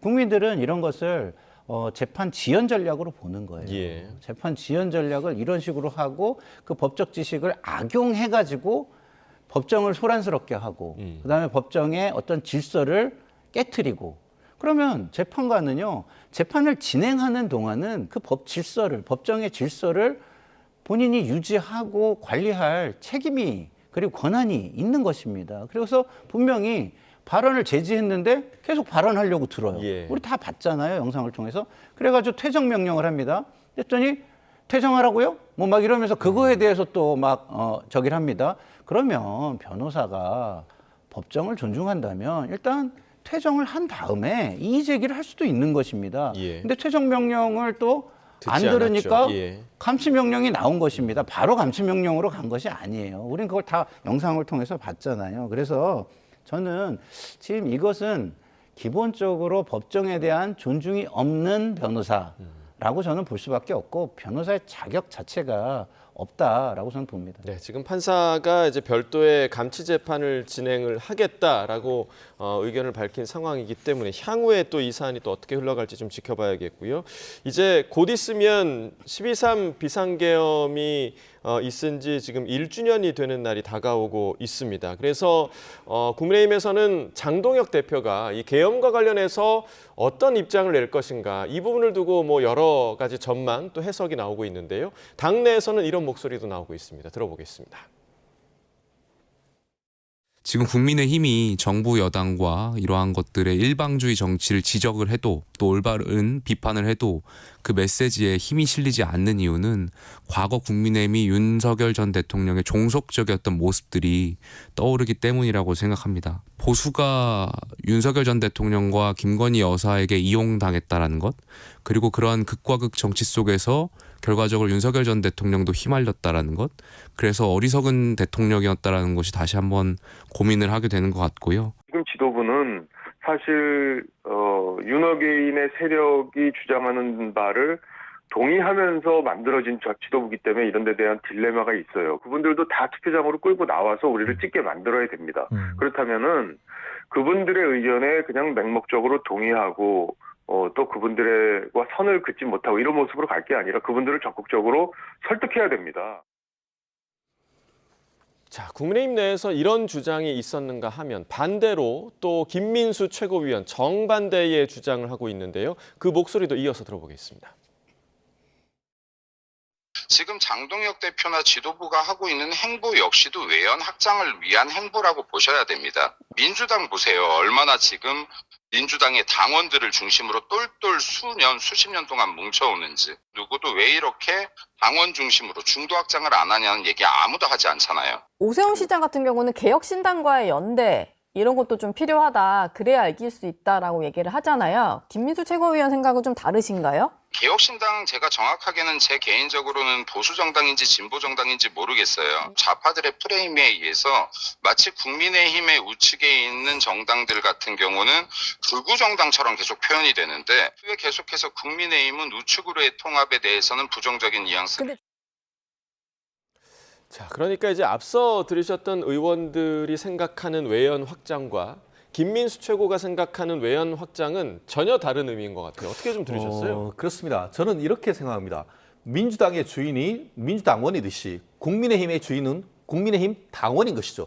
지난 국민의힘 어떻게 보면 최고위원을 뽑고 당 대표를 뽑을 때 김민수 최고위원이 당선이 됐고 아까 얘기했던 박 의원 같은 경우에 낙선을 했습니다. 예. 기본적으로 당원들의 선택이 어디 있는지는 그걸 통해서 알 수가 있는 것이죠. 실질적으로 지난번에 어떻게 했습니까? 당대표 선거를 할 때에 한동훈 전 법무장관에게 공천을 주겠습니까? 아니면은 전환기를 지원을 하겠습니까? 했을 때에 전환기를 지원을 하겠다라고 했던 지금 그 장동혁 대표가 당선이 된 겁니다. 결국 그런 부분에 있어서의 당에 당선을 시킨 당원들의 의견이 먼저일 수밖에 없는 것입니다. 그렇기 때문에 국민의힘 지금 지도부로서는 일정 부분 이 딜레마 상황이 있는 것은 맞습니다. 예. 그럼에도 불구하고 일단 본인들을 지지하고 뽑아준 사람들에게 먼저 다가가는 것은 저는 정당하다라고 생각합니다. 그에 따라서 최종적으로 선거에 진다면은 그 또한 그에 대한 선택에 따르는 책임을 지는 것뿐인 것이죠. 예. 그렇기 때문에 기본적으로 지금 최근에 민주당 같은 경우에도 아까 얘기했듯이 1인 1표제 왜 대의원한테는 20표씩이나 주고 실제로 그 당원한테는 한 표를 이렇게 주느냐 그런 문제의식은 국민의힘도 동일한 겁니다. 그렇기 때문에 기본적으로 본인들을 지지해주고 지도부를 만들어준 분들한테 대한 의견을 반영하는 것은 너무나 당연하다고 봅니다. 예. 그리고 그 과정 속에서 그 의견에 대해서 오케이가 되면은 그분들이 지원이 오케이가 되면은 그 다음에 친한 세력 나아가 이제 개혁신당까지도 나아갈 수가 있는 것이지. 예. 오히려 지금 같은 경우에는 한동훈 전 그 대표에 대해서 오히려 당무 감사를 해야 된다는 그런 의견이 강한 상태에서 더 이상 지금 나가기가 쉽지가 않은 것이죠. 예. 결국 이 상황 속에서 집토끼, 후 산토끼 전략은 불가피한 것이고 다만 그와 같은 전략은 이번 연말까지는 최대한 집토끼를 결집하되 내년 초에 넘어갔을 때 그때는 외연 확장을 하는 그 전략이 있기 때문에 지금 현재의 시점에 어떤 스탠스만 가지고 비판하는 것은 조금 더 기다릴 필요가 있다라는 시각입니다. 그러니까 집토끼 전략을 지금 먼저 쓰고 있는 건데 문제는 지금 뭐 지지율을 보면요. 당 지지율이 지금 국민의힘이 계속해서 답보 상태에 있습니다. 그러니까 지금 김민수 최고에 의하면 지지율이 좀 올라줘야 되는데 지금 숫자가 그대로 지금 멈춰 있는 상태고 거기에다가 지금 개혁신당에 대해서도 선을 그었단 말이죠. 이렇게 됐을 때 국민의힘이 좀 돌파구를 찾을 수 있을까 하는 의문이 좀 생겨요. 글쎄요. 저는 박정훈 의원 얘기가 굉장히 설득력이 있다고 보는 게, 자, 우리가 이 이미지 그리고 상징 이런 게 굉장히 중요하거든요. 근데 불법 계엄 이후에 윤석열 피고인에게는요, 실패한 대통령이라는 이미지와 그리고 불법과 위헌이라는 이미지가 지금 있습니다. 근데 그런 이미지와 결을 달리하지 않고 그와 같은 결로 해가지고서 집토끼를 모은다? 그러면 그거에 동조하는 집토끼만 모으는 거예요. 그러면은 거길 넘어서는 산토끼는 절대 모을 수가 없죠. 왜냐하면 절대 동의할 수 없는 전제를 바탕으로 모인 집단에 거기에 어떻게 갈 수가 있겠습니까? 그래서 저는 정치를 왜 하는가? 이거 좀 생각해 봤으면 좋겠고요. 정당은 도대체 왜 하는가? 이걸 좀 생각해 봤으면 좋겠어요. 이게 공동체의 이익과 국가의 이익, 그리고 공동체의 더 나은 규범과 국가의 더 나은 규범, 이런 것들을 만들어가고 국가를 발전시키고 국민의 미래를 발전시키기 위해서 정치를 하고 정당을 해서 권력도 잡으려고 하는 거 아니겠습니까? 근데 지금은 그 선우가 바뀌었고 대의가 없이 자기 이익과 사익만을 중심으로 행동하니까 비판을 받고 중도 확장이 안 되는 겁니다. 그 목표 자체가 사익이 아니라 공익에 있다면 중도 확장은 당연히 되죠. 집토끼 먼저 해도 됩니다. 근데 지금은 그 대의 자체가 무너져 있기 때문에 집토끼 먼저 모아봐야 그 후에는요, 오히려 그 대의가 더 망가지는 상태가 되기 때문에 확장은 불가능하는 쪽으로 더 가고 있는 것이다, 이런 말씀을 드립니다. 알겠습니다. 저희가 이제 조금 전에 그 그래프 하나를 보여드렸는데 여론조사 결과는 대구 경북 지역의 정당 지지율을 보여드린 점이라는 점 다시 한번 확인시켜 드리겠습니다. 자, 김상일 정치평론가, 최진영 변호사와 이야기 나눠봤습니다. 두 분 말씀 고맙습니다.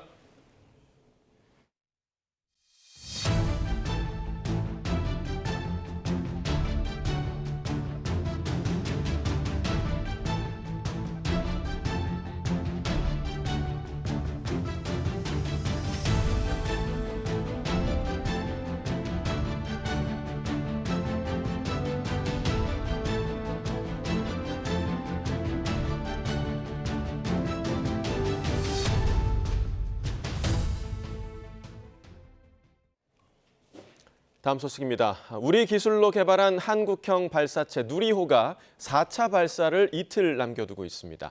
오전 10시 40분쯤에 발사대로 이송을 마친 누리호는 수직으로 세우는 작업에 들어갔습니다. 현장에 나가 있는 취재기자 연결합니다. 오선열 기자. 네, 전남 고흥나로 우주센터에 나와 있습니다. 네, 누리호 발사가 코앞으로 다가왔는데 오늘은 어떤 준비가 이루어집니까? 네, 누리호는 오전 9시부터 1.8km 떨어진 발사대로 이동을 시작했습니다. 길이 47.2m, 무게 200톤에 달하는 대형 발사체인 만큼 바람의 세기와 미세한 흔들림까지 고려해야 하는 고난도 작업인데요. 이동 경로에 경사가 있다 보니 무인 특수 차량을 활용해 천천히 이동했습니다. 오전 10시 42분 발사대에 도착한 누리호는 현재 하늘로 향해 세우는 기립 작업이 진행 중입니다. 이후 전력 공급과 함께 연료와 산화제를 넣는 엄빌리칼 케이블 연결 등이 이뤄집니다. 항공우주연구원은 강풍 등 기상 상황에 따라 작업 일정이 변경될 수 있다고 밝혔는데요. 오늘 예정된 작업을 모두 완료하지 못하면 내일 오전 추가 작업을 통해 발사 운용을 정상 추진하겠다고 설명했습니다.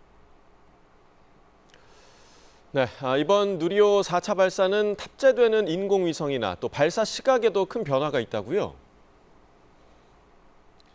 네, 2년 반 만에 다시 우주로 나가는 누리호는 처음으로 야간에 발사합니다. 별다른 문제가 없다면 발사 시각은 27일 새벽 0시 54분에서 1시 14분 사이에 이뤄집니다. 국내 첫 시도인 만큼 운용 인력의 피로도 관리에 온 힘을 쏟고 있는데요. 일단 이번 발사는 앞선 3번의 발사와는 달리 민간 기업이 주도하는 첫 발사입니다. 하나 에어로스페이스가 누리호 4호기의 제작 전 과정을 총괄했고요. 항공우주연구원이 기술 검증과 발사 운영을 지원하는 역할을 맡았습니다. 앞서 3차 발사 때는 위성 7개가 실렸는데 이번 누리호엔 차세대 중형 위성 3호와 큐브 위성 12기를 포함한 총 13개의 위성을 탑재해 우주를 향해 날아오를 예정입니다. 누리호 발사는 내일 오후 발사관리위원회를 통해 최종 발사 시각이 결정됩니다. 이번 4차 발사는 단순한 성공 여부를 넘어 야간 발사 기술과 다중위성 운용 능력 등 혁신 기술을 검증하는 중요한 시험인데요. 발사가 성공적으로 이루어질 경우 대한민국 독자 발사체를 통해 우주강국으로 도약하는 발판을 마련하게 됩니다. 지금까지 고흥나로 우주센터에서 YTN 노선입니다.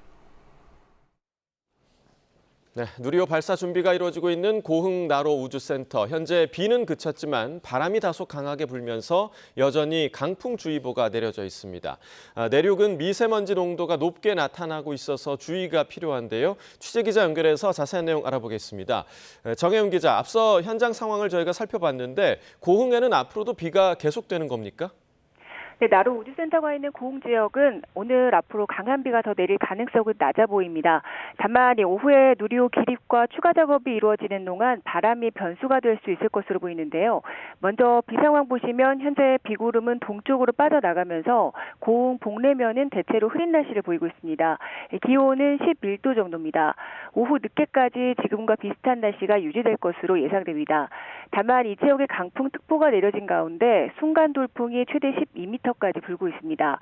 다만 이 강풍주의보가 내려진 지역에서는 이 풍속이 초속 14m 이상, 또 순간 풍속은 초속 20m 이상이 예상되는 곳이기 때문에 앞으로 추가 작업 시 주의가 필요할 것으로 보입니다. 네, 그런가 하면 오늘 내륙에서는 황사비로 인해서 대기질이 좋지 않습니다. 오후에는 중국에서 발생한 산불의 영향으로 대기질이 좋지 않을 것 같다고요?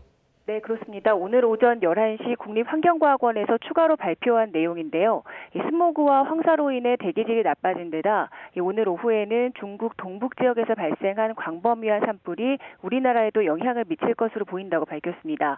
현재 북서풍이 강하게 불고 있어서 산불에서 발생한 초미세먼지와 미세먼지가 북소기류에 섞여서 우리나라로 유입될 것으로 예상했습니다. 비가 그치고 미세먼지가 다시 유입되면서 내륙 곳곳에서 다시 농도가 높아지고 있습니다. 현재 초미세먼지는 서울을 제외한 전국이 나쁨 수준이고 미세먼지 농도 역시 충남과 호남 그리고 영남 일부 지역에서 나쁨 수준을 나타내고 있습니다. 앞으로 초미세먼지와 미세먼지가 오후까지 중서부 지방을 중심으로 다소 높게 나타날 것으로 보이는 만큼 외출하실 때는 호흡기 건강에 각별히 유의해 주시기 바랍니다. 지금까지 과학기상부에서 YTN 정혜윤입니다.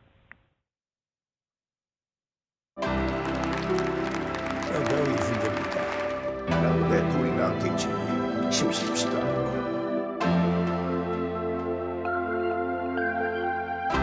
열심히 할 배우다. 고맙습니다.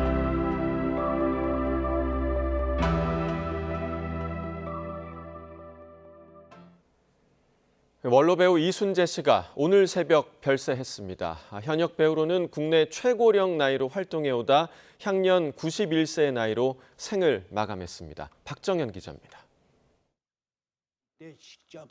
현역 최고령 배우로 활동해온 이순재 씨가 향년 91세로 별세했습니다. 소속사 측은 오늘 새벽 이순재 배우가 숨을 거뒀다고 밝혔습니다.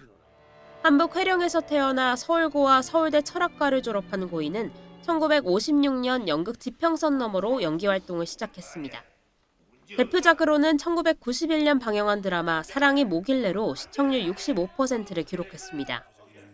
사극과 시트콤은 물론 예능에서도 활약하며 나이를 잊은 열정을 보여왔습니다. 구순을 바라보는 나이에는 연극 무대로 돌아와 도전을 멈추지 않았습니다. 아니 지금 이제 연습해보고 해보니까 이제 힘들어요. 이게 뭐 더 안 되는 것도 이제 내 체력이 따라갈 수 있을까 하는 걱정도 되고. 이후에도 연극과 드라마에 출연하며 연기혼을 불태웠고 지난해 KBS 연기대상에서 역대 최고령 대상 수상자가 되기도 했습니다. 하지만 지난해 말부터 건강 이상설이 불거졌고 올해 들어서는 공개석상에 모습을 거의 드러내지 않았습니다. 한평생을 연기에 바친 고인이지만 제14대 국회의원을 지내는 등 정치권에 잠시 몸담기도 했습니다. YTN 박정현입니다. 고 이순재 배우는 70년 가까이 스크린과 브라운관 또 무대를 오가면서 한 시대의 시간을 채웠습니다. 연기자로서 도전을 멈추지 않았던 그의 연기 인생이 오늘 새벽 막을 내렸습니다. 김원식 대중문화평론가 전화로 연결해서 자세한 소식 들어보도록 하겠습니다. 평론가님 안녕하십니까? 네, 안녕하세요. 네, 자 지난해 10월 연극에서 중도 하차를 하면서 이순재 배우의 건강 이상설이 불거졌는데 결국 회복하지 못하고 우리 곁을 떠났습니다. 네, 그렇습니다. 고령에도 배우 활동을 이어갔고요. 작년 10월 공연 고도를 기다리며를 이제 무대에서 올리다가 건강이 좀 안 좋아져서 활동을 취소를 했고 올해 4월에 열린 한국 PD대상 시상식에도 참석하지 못했습니다.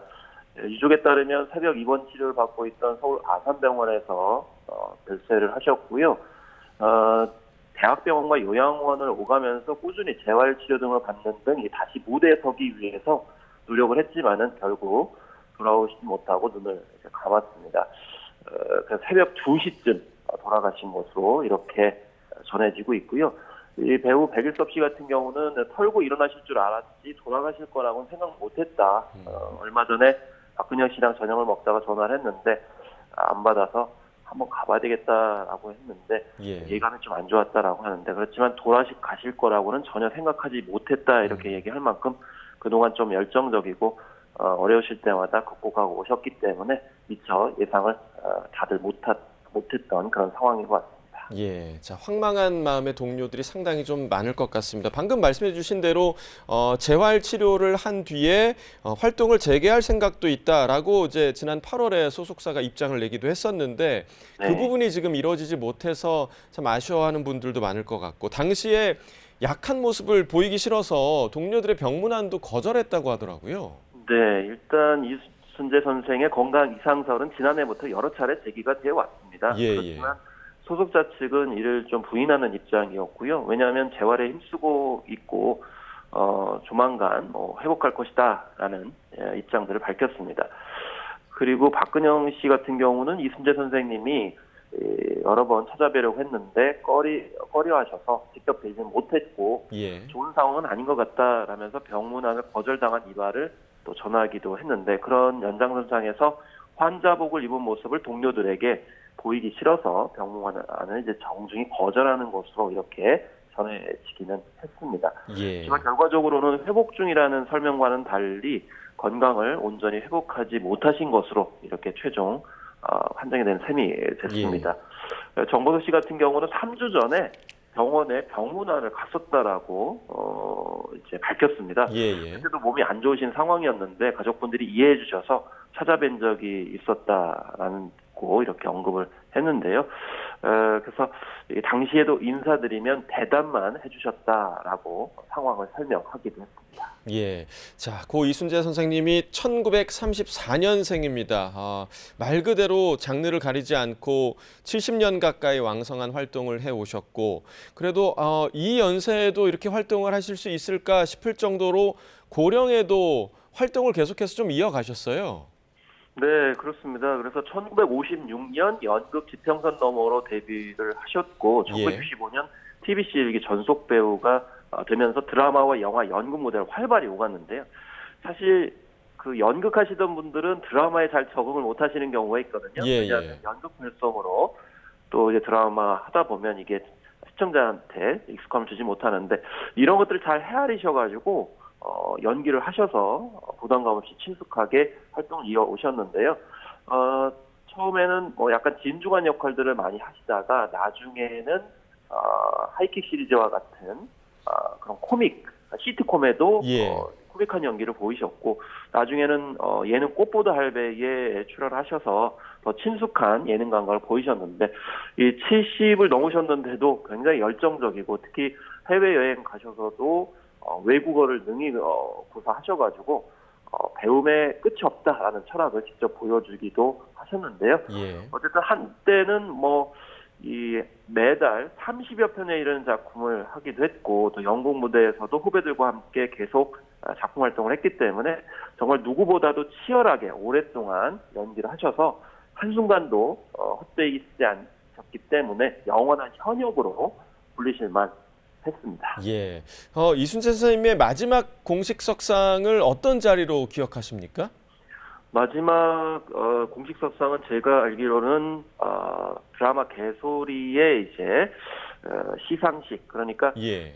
KBS 연기대상 시상식에서 이제 대상을 받아서 역대 최고령 수상자가 됐던 그 자리가 마지막 공식 석상이었던 것으로 이제 제가 기억을 하고 있습니다. 예. 이 작품에서도 정말 고령의 망가지는 모습을 그냥 마다하지 않고 보여주시더라고요. 그래서 정말 배우란 시청자들을 위해서 이렇게 끝까지 보여주지 않았으면 좋을 것 같은 모습까지 보여주면서 시청자들에게 즐거움을 선사하는구나라는 것을 이렇게 느끼게 했는데요. 산실성인의 연기를 보여줬고 또 이 시상식에서 정말 감동적인 그런 또 수상 소감까지도 남기셔가지고 많은 분들이 또 기억을 하고 계신데 이 드라마는 또 오늘 편성을 해서 예. 찾아온다는 소식까지 있었습니다. 예. 자, 빈소가 아산병원에 마련된 것으로 전해졌습니다.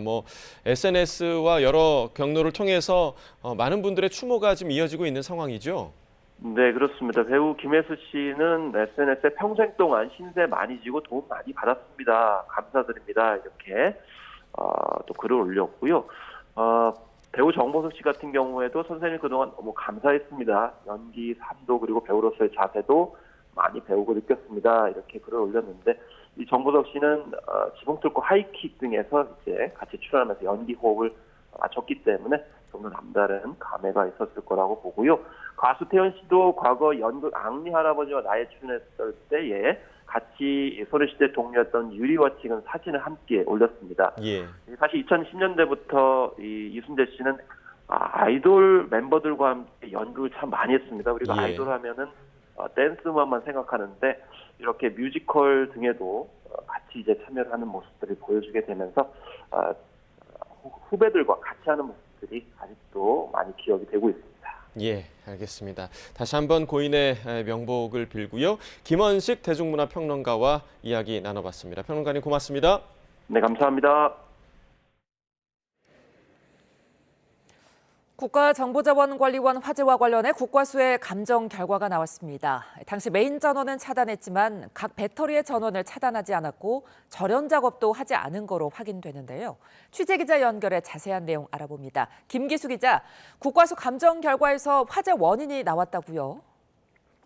네, 대전경찰청 전담수사팀은 오늘 국정자원 화재와 관련해 국과수 감정 결과를 발표했습니다.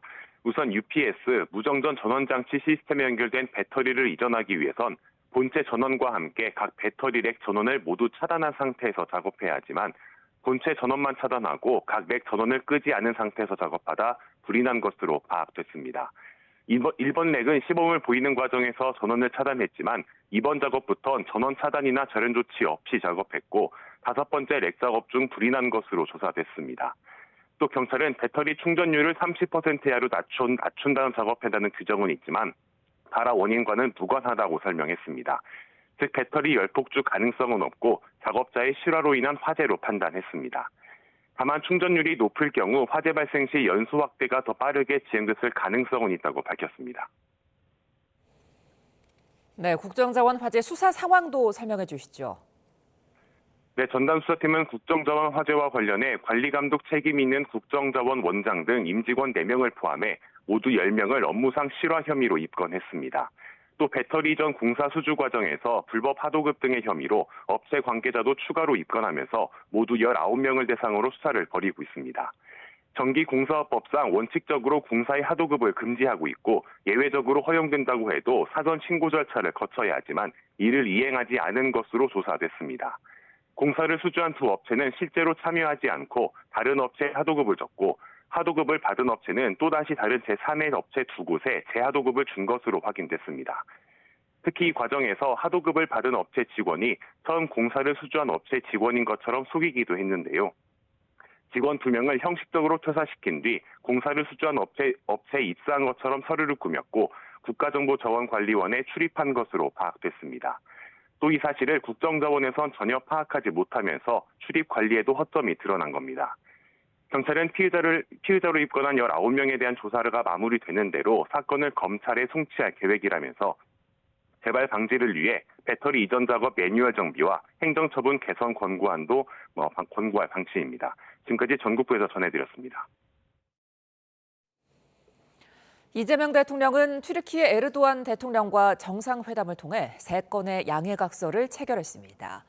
특히 튀르키예가 추진 중인 대규모 원전 프로젝트에 우리 측이 적극 참여할 수 있는 발판을 마련했다는 평가가 나옵니다. 정인용 기자입니다. 이재명 대통령과 에르도안 대통령이 나란히 앉고 양국 당국자들이 협력 의지를 담은 문서 교환식을 진행합니다.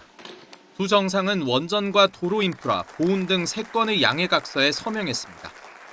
우선 원전 분야에선 튀르키예가 북부 지역인 시노프에서 추진하고 있는 제2의 대형 원전 사업에 우리나라가 적극 참여할 기반을 다졌습니다. 부지 평가와 원전 프로젝트 이행을 위한 공동 워킹그룹, 즉 실무단 구성에 공감대를 이룬 겁니다. 신규 원전 사업 추진에 있어 앞으로 남은 세부 평가 과정이 순조롭게 이루어질 수 있도록 양국 정부 차원에서 관심을 갖고 지원해 나가기로 하였습니다.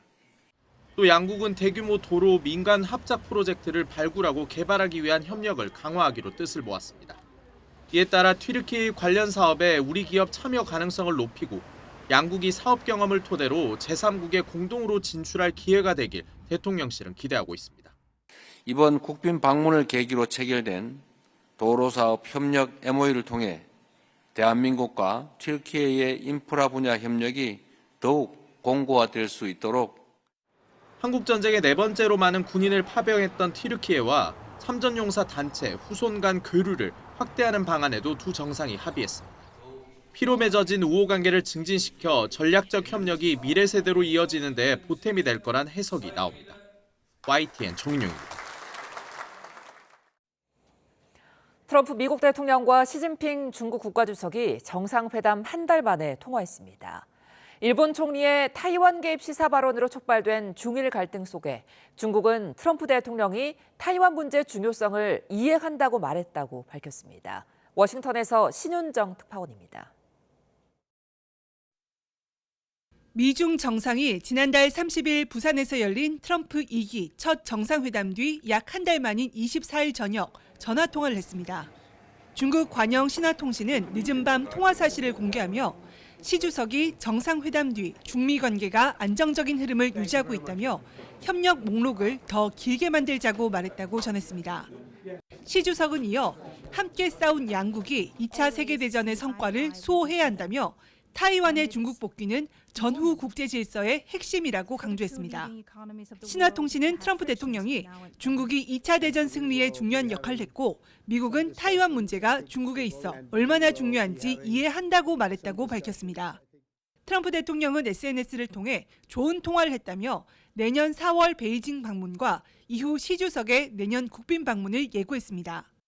다만 타이완 문제는 언급하지 않았는데 트럼프는 타이완 해협 전쟁 시 미군을 파병할지에 대해 전략적 모호성을 유지하고 있습니다. That doesn't mean it's not the apple of his eye, because probably it is, but I don't see anything happening. 이런 상황에서 두 정상의 타이완 문제 언급을 중국 관영 매체가 보도한 건 최근 다카이치 사나의 일본 총리의 타이완 유사시 개입 발언에 견제구를 날리려는 의도로 풀이됩니다. 미중 정상이 직접 소통하며 우호적인 관계를 이어가고 있다는 점을 보여주면서 타이완 문제는 중국의 핵심 이익이란 점을 미국과 일본에 동시에 거듭 강조하려는 겁니다. 미국은 타이완 문제를 타이완을 향한 무기 판매와 중국과의 무역 협상 등에서 지렛대로 활용할 가능성을 계속 열어둘 거란 전망이 나오고 있습니다. 이런 가운데 미국 정부는 엔비디아의 고성능 그래픽 처리 장치의 대중국 수출 허용 여부를 트럼프 대통령이 결정할 거라고 밝혔습니다. 하워드 러트닉 상무장관은 엔비디아가 중국에 칩을 판매하려는 데에는 타당한 이유가 있다면서 결정권자는 트럼프 대통령이라고 말했습니다. 워싱턴에서 YTN 신윤정입니다. 다카이치 사나의 총리가 도널드 트럼프 미국 대통령과 전화 통화를 했다고 밝혔습니다. 다카이치 총리는 총리관저에서 기자들과 만나 오늘 트럼프 대통령과의 전화통화에서 우크라이나 평화안과 관련해 미국의 행동에 대한 평가를 전했다고 말했습니다.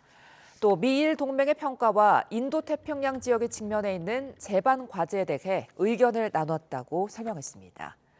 그러면서 트럼프 대통령으로부터는 미중 정상 간의 전화통화를 포함해 최근 미중 관계에 대한 설명이 있었다고 전했습니다.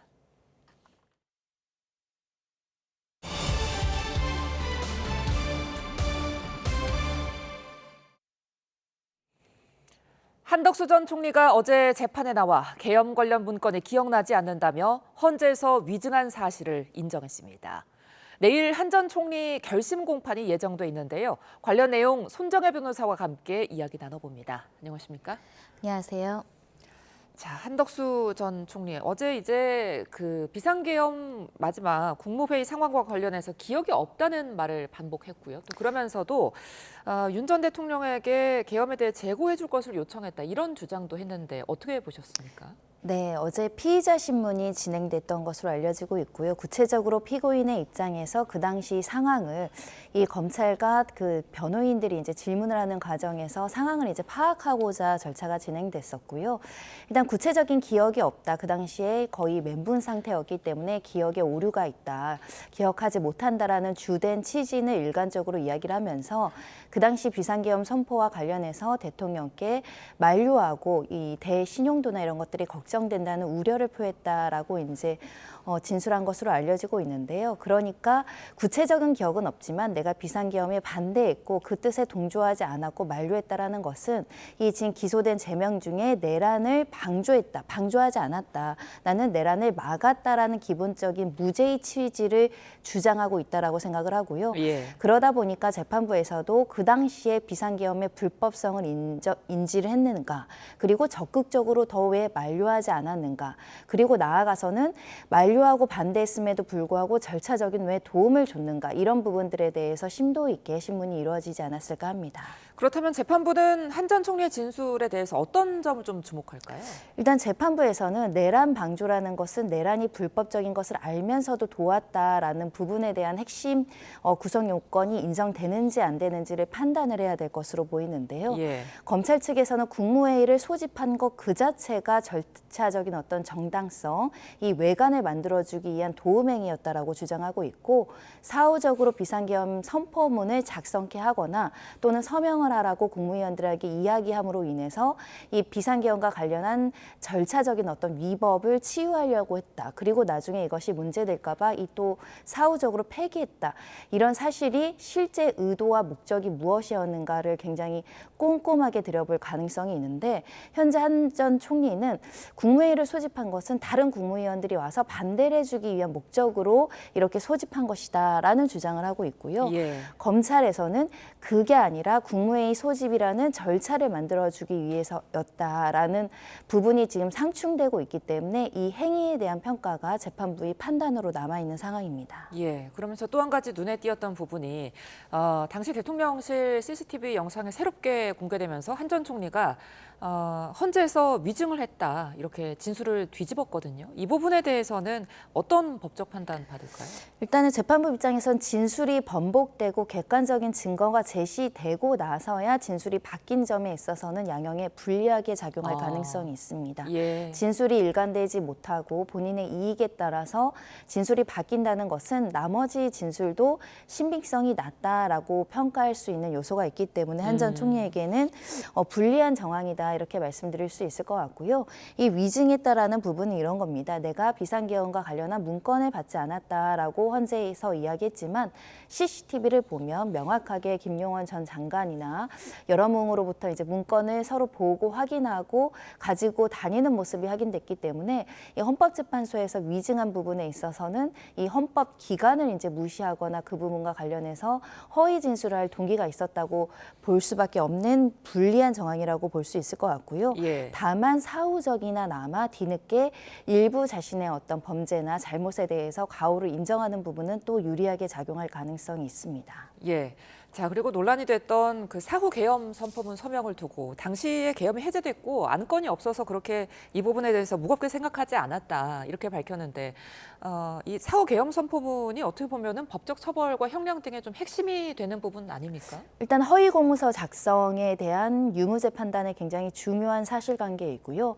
나아가서는 이렇게 사후적으로 계엄 선포문을 만든 행위 그 자체가 방조의 어떤 핵심적인 사실이기 때문에 예. 이런 행위가 있었는지 어떤 의도로 했었는지 굉장히 중요할 것으로 보이는데 예. 일단 한덕수 전 총리 같은 경우는 전체적으로 이게 큰 문제가 되지 않을 것이라고 생각해서 불법성에 대한 인식이 좀 낮았다라는 것을 가볍게 생각했다라고 표현을 하지만 결국은 이 국무회의 절차나 비상계엄 선포의 과정에 절차적인 위법이 지대했고 이 절차를 제대로 따르지 않다 보니까 이 사후적으로 임의적으로 이런 비상계엄과 관련한 서명을 할 수밖에 없었던 사정 그리고 그마저도 문제가 될 것이라고 생각해서 폐기한 정황은 한덕수 전 총리가 그 당시에 비상계엄이 좀 위법하고 이런 절차를 지키지 않았고 그걸 사후적으로 치유하려는 행위를 한 거 아니냐 이런 법률적인 평가에 대해서는 굉장히 중요한 역할을 할 것으로 예상되는 상황입니다. 예, 이제 내일이면 한덕수 전 총리 결심 공판이 열리는데 특검 얼마나 구형할까요? 굉장히 좀 어려운 문제입니다. 왜냐하면 내란이라는 것은 우두마리 같은 경우는 사형 무기징역을 지금 규정할 정도로 굉장히 중대한 범죄일 뿐만 아니라 지금 이 특검에서는 처음부터 이 헌법상 최고의 지위로서 대통령의 이런 비상계엄 선포를 막을 수 있는 중대한 지휘자가 그 책임을 다하지 않았다라고 하기 때문에 굉장히 중한형을 구형할 수밖에 없고요. 현재로서는 방조이기 때문에 감경한다고 하더라도 10년 이상, 50년 이하의 징역형 내에서 선고도 가능하고 또 경합범이기 때문에 가중해서 양형을 고려할 요소가 있다는 측면에서는 아무래도 수십 년 이상의 구형이 나올 수 있는 사건이 아닐까라는 생각이 들고요. 예. 다만 일부 사실에 대해서 자백하고 있고 관련된 수사에 또 협조하는 부분들을 감안해서 구형량이 좀 낮아질지 아니면 중대한 범죄로서 굉장히 높은 구형을 할지 남아있는 상황입니다. 예, 윤 전 대통령의 내란 재판도 살펴보겠습니다. 어제 여인영 전 방첩사령관이 증인으로 출석했는데 군이 아직 계엄에 준비가 돼 있지 않다. 그러면서 이제 무릎까지 꿇으면서 윤 전 대통령에게 말했다고 증언을 했거든요. 어떻게 보셨습니까? 네, 일반적으로 이렇게 무릎을 꿇는다는 행위는 굉장히 사실은 중대한 행위이죠. 그런 예. 만큼 실제로 비상계엄을 둘러싼 여러 가지 애초의 계획과 그 발언과 주고받는 내용들이 진지했다라는 것을 보여주는 한 장면이 아닐까 생각이 듭니다. 군 입장에서는 윤 전 대통령이 이미 지난해 5월 말 6월 초에 삼청동 안가에서 이렇게 비상대권을 언급하고 군이 역할을 해야 되고 이런 비상계엄을 선포할 수 있다라는 취지로 발언을 하다 보니 군 입장에서는 만류를 하고 싶었고 이것이 실현화되지 않기를 바라는 마음에서 만류의 취지를 이야기를 하는데 대통령인 신분인 자가 이야기한 것에 대해서 반대 의견을 개진하다 보니 심리적으로 좀 부담이 돼서 이 무례하다라는 생각에 이렇게 무릎까지 꿇었다라고 이야기를 하는데요. 그러니까 한 사람의 잘못된 판단으로 누군가는 또 무릎까지 꿇으면서까지 그 읍소를 해야 된 이 상황이 정말 안타깝다. 그때라도 진지하게 군의 준비가 되지 않았고 이렇게 준비되지 않은 비상 대권을 행사하는 것이 위법하거나 절차에 문제가 있다는 걸 알았더라면 얼마나 좋았을까라는 생각을 해보고요. 이 비상계엄 선포가 이례적인 판단으로 나온 게 아니라 이미 수개월 전부터 이렇게 이야기가 주고받았고 심지어는 군 내부에서도 반대 의견이 있었음에도 불구하고 진행됐다는 점이 확인된 것 같습니다. 예. 자, 그러면서 체포 명단에 대해서도 이야기를 했는데 이 체포 명단 누구에게 들은 건지는 충분히 추정 가능할 것이다. 이렇게 말을 했거든요. 네, 상부의 지시가 있다라는 것을 이야기하는 것이겠죠. 상부의 지시라는 것은 군 통수권자와 김용원 전 국방부 장관을 의미한다라는 건 충분히 추단할 수 있는 내용이 아닐까라는 생각이 들고요. 예. 여 전 사령관 같은 경우는 일부 진술에 대해서는 나의 형사재판과 관여되어 있기 때문에 진술하지 않겠다라고 이야기를 했지만 적어도 이 메모와 관련해서는 내가 독단적으로 또는 독립적으로 활동을 해서 정리된 게 아니라 누군가의 지시를 따라서 명령을 수행했다라는 것을 명확하게 하고 싶었던 것 같습니다. 그런 측면에서 이름을 특정하지 않고 이렇게 누군가, 그러니까 상부의 지시가 있었다는 것을 명확히 진술했다고 보입니다. 예. 근데 이 부분과 관련해서 이제 윤 전 대통령이 여 전 사령관은 직접 신문을 했어요. 그러면서 체포자의 인적사항을 미리 확인하지 않았다. 그러면서 책임을 좀 떠넘기는 듯한 모습을 보였거든요. 재판부 어떻게 봤을까요? 윤 전 대통령은 내가 직접 지시하지 않았다. 그리고 나와 상관없이 벌어진 다른 사람들의 행위이다라고 이제 주장을 하는 것으로 보이는데 이 부분은 굉장히 주요 인물에 대한 영장 없는 체포는 명백하게 위법하기 때문에 이 부분과 관련한 지시 사실, 승인 사실을 없애거나 부인하고자 이렇게 질문을 하고 있는 것으로 보입니다. 그럼에도 불구하고 여인현 전 사령관은 다른 진술에 대해서는 진술하지 않겠다고 했지만 적어도 이런 명단을 받았고 누군가의 지시가 있었다는 것을 명확히 함으로 인해서 그럼 지시할 수 있는 사람은 이 김영환 전 장관과 윤 전 대통령 또는 둘이 공동으로 했기 때문에 이 부분은 부인하기 어려운 어떤 증언이기 때문에 직접 이 부분에 대해서 탄핵하기 위해서 신문을 했다라고 보이지만 탄핵이 제대로 되지 않고 오히려 명확해졌다라고 보입니다. 예. 그런가 하면 김용현 전 장관 변호인들의 언행이 연일 도마에 오르고 있습니다. 어제는 재판부와 김 전 장관의 변호인이 다른 법정에서 서로를 향해 날을 세웠는데요. 관련 내용 보고 오겠습니다.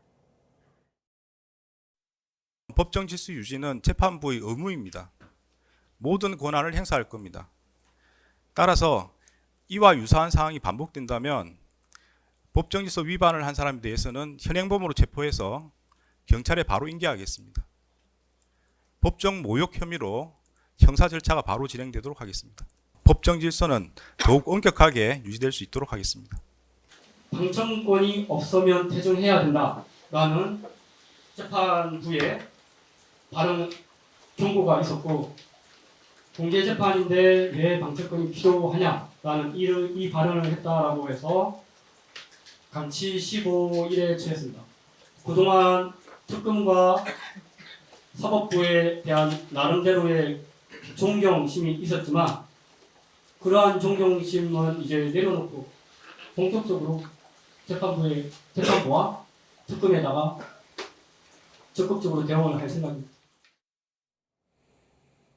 네, 한덕수 전 총리 재판부가 김 전 장관의 변호인들을 이제 감치하기로 했습니다. 이런 경우가 굉장히 이례적인 거죠?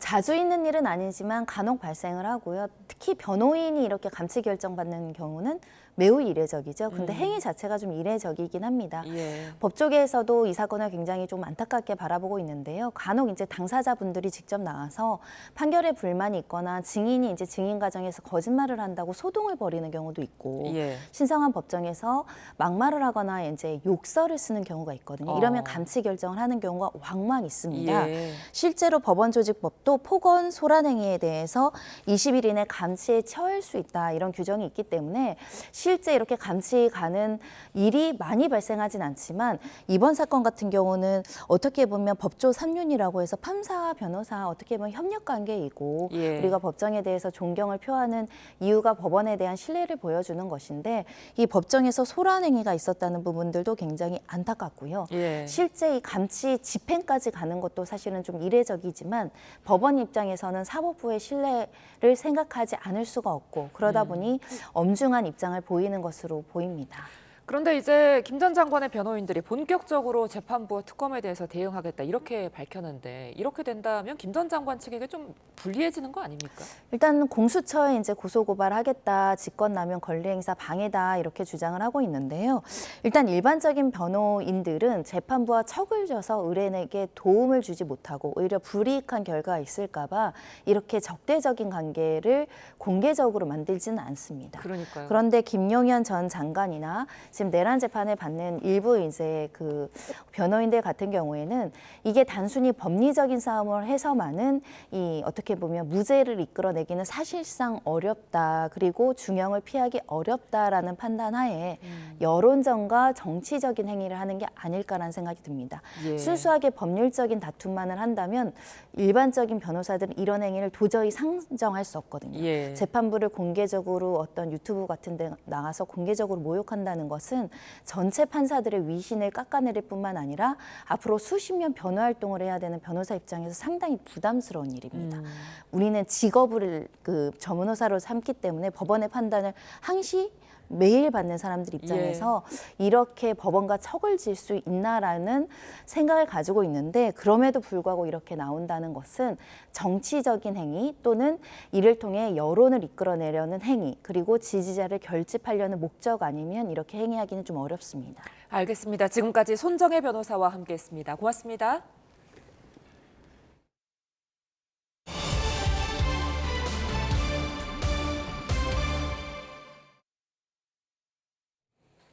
트럼프 관세를 놓고 미국과 유럽연합 간의 2라운드 줄다리기가 시작됐습니다. 철강 관세 인하를 요구하는 유럽연합에 미국은 빅테크에 대한 디지털 규제부터 먼저 손볼 것을 요구했습니다. 권중기 기자입니다. 지난 7월 관세 협상 타결 이후 처음 한자리에 모인 미국과 유럽연합의 무역통상부문 고위급 인사들. 유럽은 현행 50%에 달하는 철강, 알루미늄에 대한 관세를 인하해 줄 것을 미국에 요구했습니다. 또 관세 면제 대상에 넣기로 한 항공기와 복제약, 반도체 제조 장비에 이어 와인과 파스타 등에 대한 관세 철폐를 요구했습니다. I'm very glad that with the Secretary we discuss how we can actually launch the discussion on the steel and derivatives. 이에 대해 미국은 기존 합의 이행을 완수하는 게 우선순위라며 추가 관세 인하에 난색을 표했습니다. It's really hard to move on to other things or to a broader, cross-section of the economy before we fully implement the first part of the agreement. 또 철강 관세 인하를 요구하기 전에 미국 빅테크를 겨냥한 디지털 규제부터 먼저 완화할 것을 요구했습니다. 관세 인하와 디지털 규제 완화를 맞교환 카드로 내민 겁니다. And if they can come up with that balanced approach, which I think they can, then we will together with them handle the steel and aluminum issues and bring that on together. So 그리어 무역대표부 대표도 유럽의 디지털 시장법으로 미국 기업들만 피해를 보고 있다며 법 적용이 공격적이고 벌금이 막대하다는 불만을 표시했습니다. 미국과 회담에 앞서 유럽연합은 무역관계 다변화를 위해 2027년까지 필리핀, 태국, 말레이시아와 FTA를 체결할 거란 계획을 내놨습니다. YTN 권준기입니다. 트럼프 대통령의 관세가 고용과 물가에 악영향을 줄 거로 우려되는 가운데 금리 인하 기대감이 되살아나면서 뉴욕 증시 3대 지수가 동반 상승했습니다. 구글의 인공지능 AI 제미나이 3.0이 호평을 받은 것도 투자 심리에 영향을 주며 기술주가 강세를 보였습니다.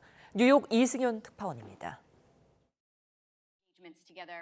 미국의 중앙은행인 연방준비제도의 차기 의장으로 유력한 후보 중 하나이자 친트럼프 성향의 인사인 크리스토퍼 월러 연준이사, 12월 기준금리를 결정하는 FOMC 연방공개시장위원회에서 금리 인하를 지지하겠다고 밝혔습니다. 신중파인 메리 데일리 샌프란시스코 연방준비은행 총재도 고용 약화를 우려하며 정책 조정에 여지를 남겨야 한다며 금리 인하에 찬성했습니다. And maybe even still slightly higher unemployment because the evidence has come in over the course of this year that says inflation's been less. 앞서 연준 3인자인 존 윌리엄스 뉴욕 연은 총재도 비슷한 취지의 발언을 했던 만큼 금리 인하 기대감이 되살아났습니다. 이에 뉴욕 증시 3대 지수는 동반 상승 마감했습니다. 특히 구글의 인공지능 AI 서비스 제미나이 3.0이 AI 산업의 새로운 방향성을 제시하면서 기술주 중심으로 매수세가 몰렸습니다. 오픈 AI 등 AI 산업 경쟁자들이 제미나이 3.0의 성과를 높이 평가하면서 구글의 모회사인 알파벳의 주가에 힘이 실렸습니다. 그동안 AI 툴은 엔비디아의 그래픽 처리 장치 GPU에 의존할 수밖에 없어 GPU의 구매와 유지, 감가상각 비용이 크다는 점이 우려 요소였습니다. 반면 구글은 자체 개발한 AI 칩 텐서 처리 장치 TPU를 중심으로 제미나이 시스템을 구축함에 따라 비용 지출과 이에 따른 우려를 크게 줄인 겁니다. 뉴욕 증시는 추수감사절인 27일 휴장하고 28일엔 조기 폐장할 예정이라 휴가철 직전에는 통상 거래가 한산하지만 요즘은 AI 거품론에 대한 소식 하나하나에 민감하게 반응하고 있습니다. 뉴욕에서 YTN 이승윤입니다. 시카고 도심에 10대들이 몰려드는 순간 커다란 총소리가 들리고 놀란 시민들이 사방으로 달아나기 시작합니다. 지난 21일 밤 10시쯤 SNS에 모이자는 글이 올라온 이후 13살부터 17살까지 8명이 다쳤고 1시간 뒤엔 총격 끝에 14살 소년이 목숨을 잃었습니다. 이른바 틴 테이크오버, 10대가 도심을 장악하는 위험한 유행 끝에 벌어진 사건입니다. SNS에 장소와 시간이 공유되면 아이들이 몰려들고 인근 매장의 약탈부터 차량 파손, 급기야 총격까지 이어집니다. SNS를 기반으로 한 이런 청소년들의 범죄는 국경을 넘어서 확산했고 급기야 각국은 강력한 규제에 나섰는데요. 호주는 다음 달부터 16세 미만의 SNS 사용을 전면 금지하고 이를 어길 경우 해당 플랫폼은 최대 470여억 원의 벌금을 물게 됩니다. 말레이시아도 내년부터 같은 규제를 시행하고 프랑스와 덴마크 역시 15세 미만의 SNS 사용을 금지했습니다. 국내에서도 관련 논의는 있었습니다. 지난해 14세 미만 가입 금지, 16세 미만 하루 사용 시간 제한을 담은 법안이 발의됐지만 사실상 멈춰 있는 상태인데요. 청소년들의 SNS 사용으로 인한 부작용이 커지자 빅테크들도 청소년 계정을 도입하고 부모의 허락을 받게 하는 등의 뒤늦은 대책을 내놓고 있습니다. 하지만 이 같은 규제가 오히려 청소년들을 음지로 내몰 수 있다는 지적도 있습니다. 단순히 계정에 접근을 막는 방식을 넘어서 청소년들을 실제로 보호할 수 있는 현실적인 안전망이 필요해 보입니다.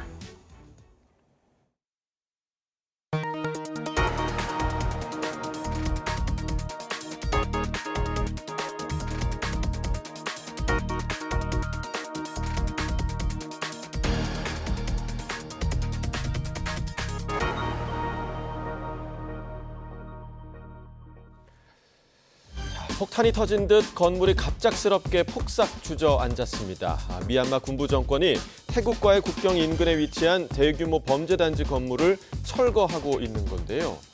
자, 그리고 또 모니터 수천 대를 바닥에 이렇게 깔아놓고 중장비를 동원해서 부수는 모습도 눈에 띕니다. 외신들은 미얀마 군정이 지난달부터 온라인 사기 범죄 조직을 소탕하는 대규모 작전에 돌입했다고 전했습니다. 특히 지난 18일부터 닷새 동안 작전을 벌여 온라인 사기에 가담한 혐의로 1,590여 명이 체포됐다고 하는데요. 이 체포된 사람들의 국적은 중국과 베트남, 말레이시아 등이었고 대부분 불법 체류자였던 것으로 알려졌습니다. 집 앞 마당으로 보이는 잔디밭에 하얀 물체가 우수수 떨어집니다. 자, 이게 뭘까요? 바로 우박입니다. 밖에 나설 엄두를 내기 힘들 정도로 기세가 맹렬한데요. 얼핏 봐도 골프공 크기의 우박도 있어서 인명과 재산 피해까지 걱정될 정도입니다.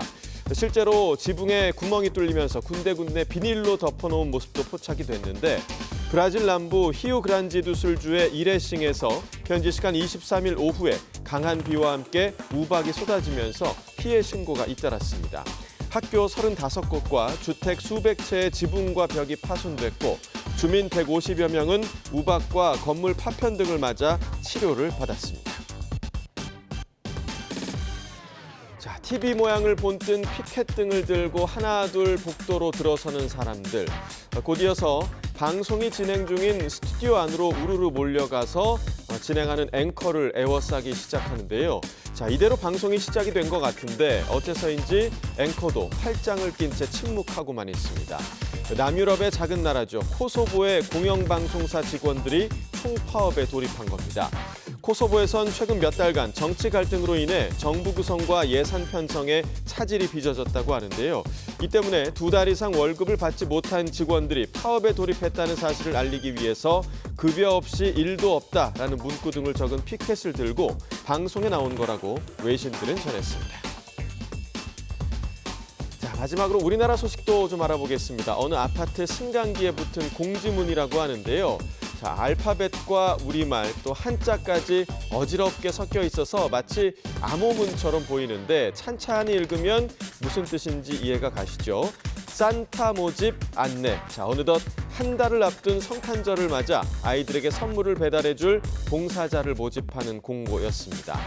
글을 읽는 아이들이 혹시 눈치채지 못하도록 적은 공고라며 양해를 구한다고도 덧붙였습니다.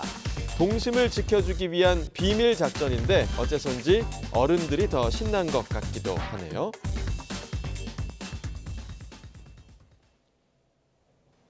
지난달 긴 연휴에 힘입어 극장가 관객 수와 매출액이 지난해 같은 기간보다 60% 가까이 늘었습니다.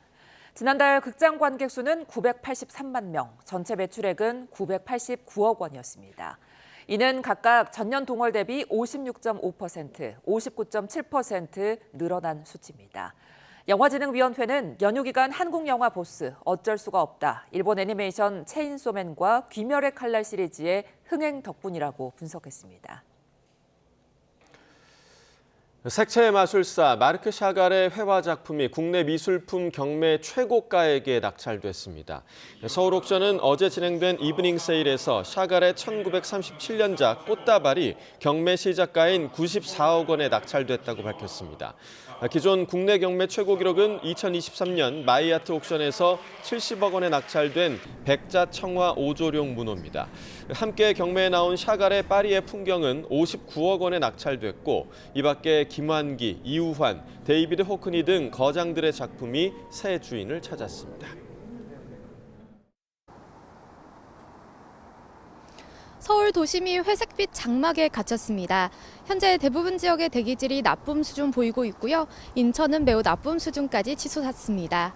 오늘 비가 이어지는 지역에서는 잔류하는 황사 등 오염물질이 섞여 내릴 수 있겠습니다. 지역에 따라 우산과 마스크를 잘 챙겨주시기 바랍니다. 자세한 대기질 상황부터 살펴보도록 하겠습니다. 현재 황사와 초미세먼지에 더불어 중국 동북 지역에 발생한 산불의 영향으로 대기질이 악화하고 있습니다. 특히 경기와 충남, 세종과 전북에는 초미세먼지 주의보가 내려져 있는데요. 북서 기류를 타고 미세먼지가 유입되고 있어 내일 오전까지는 곳곳에서 공기가 탁할 수 있겠습니다. 비구름은 오전보다 동쪽으로 이동한 모습입니다. 늦은 오후나 밤까지 곳곳에 5에서 20mm의 산발적인 비가 조금 더 이어지겠고요. 특히 강원 산간에는 대설주의보가 내려진 가운데 최고 8cm의 눈이 내려 쌓이겠습니다. 전북 동부 산간과 제주 산간에도 1에서 5cm의 눈이 예상됩니다. 강수구름이 찬 공기를 몰고 왔습니다. 오늘 낮 기온은 서울 9도, 광주와 대전 11도에 그치겠습니다. 한편 나로 우주센터가 위치한 고흥 지역은 현재 비가 잦아들었습니다. 다만 강풍주의보가 내려져 있어 추가 작업이 이뤄지는데 주의가 필요하겠습니다. 목요일인 모레는 또다시 전국에 비 예보가 들어있고요. 이후에는 영하권의 아침 추위가 찾아올 전망입니다. 오늘 곳에 따라 벼락과 돌풍, 우박을 동반한 요란한 비가 내리겠습니다. 특히 서해안과 제주도에는 강풍주의보가 내려져 있으니까요. 시설물 관리와 안전사고에 각별히 유의하시기 바랍니다. 지금까지 YTN 원희다입니다. 이상으로 화요일 뉴스나우 마칩니다. 시청해주신 여러분 고맙습니다.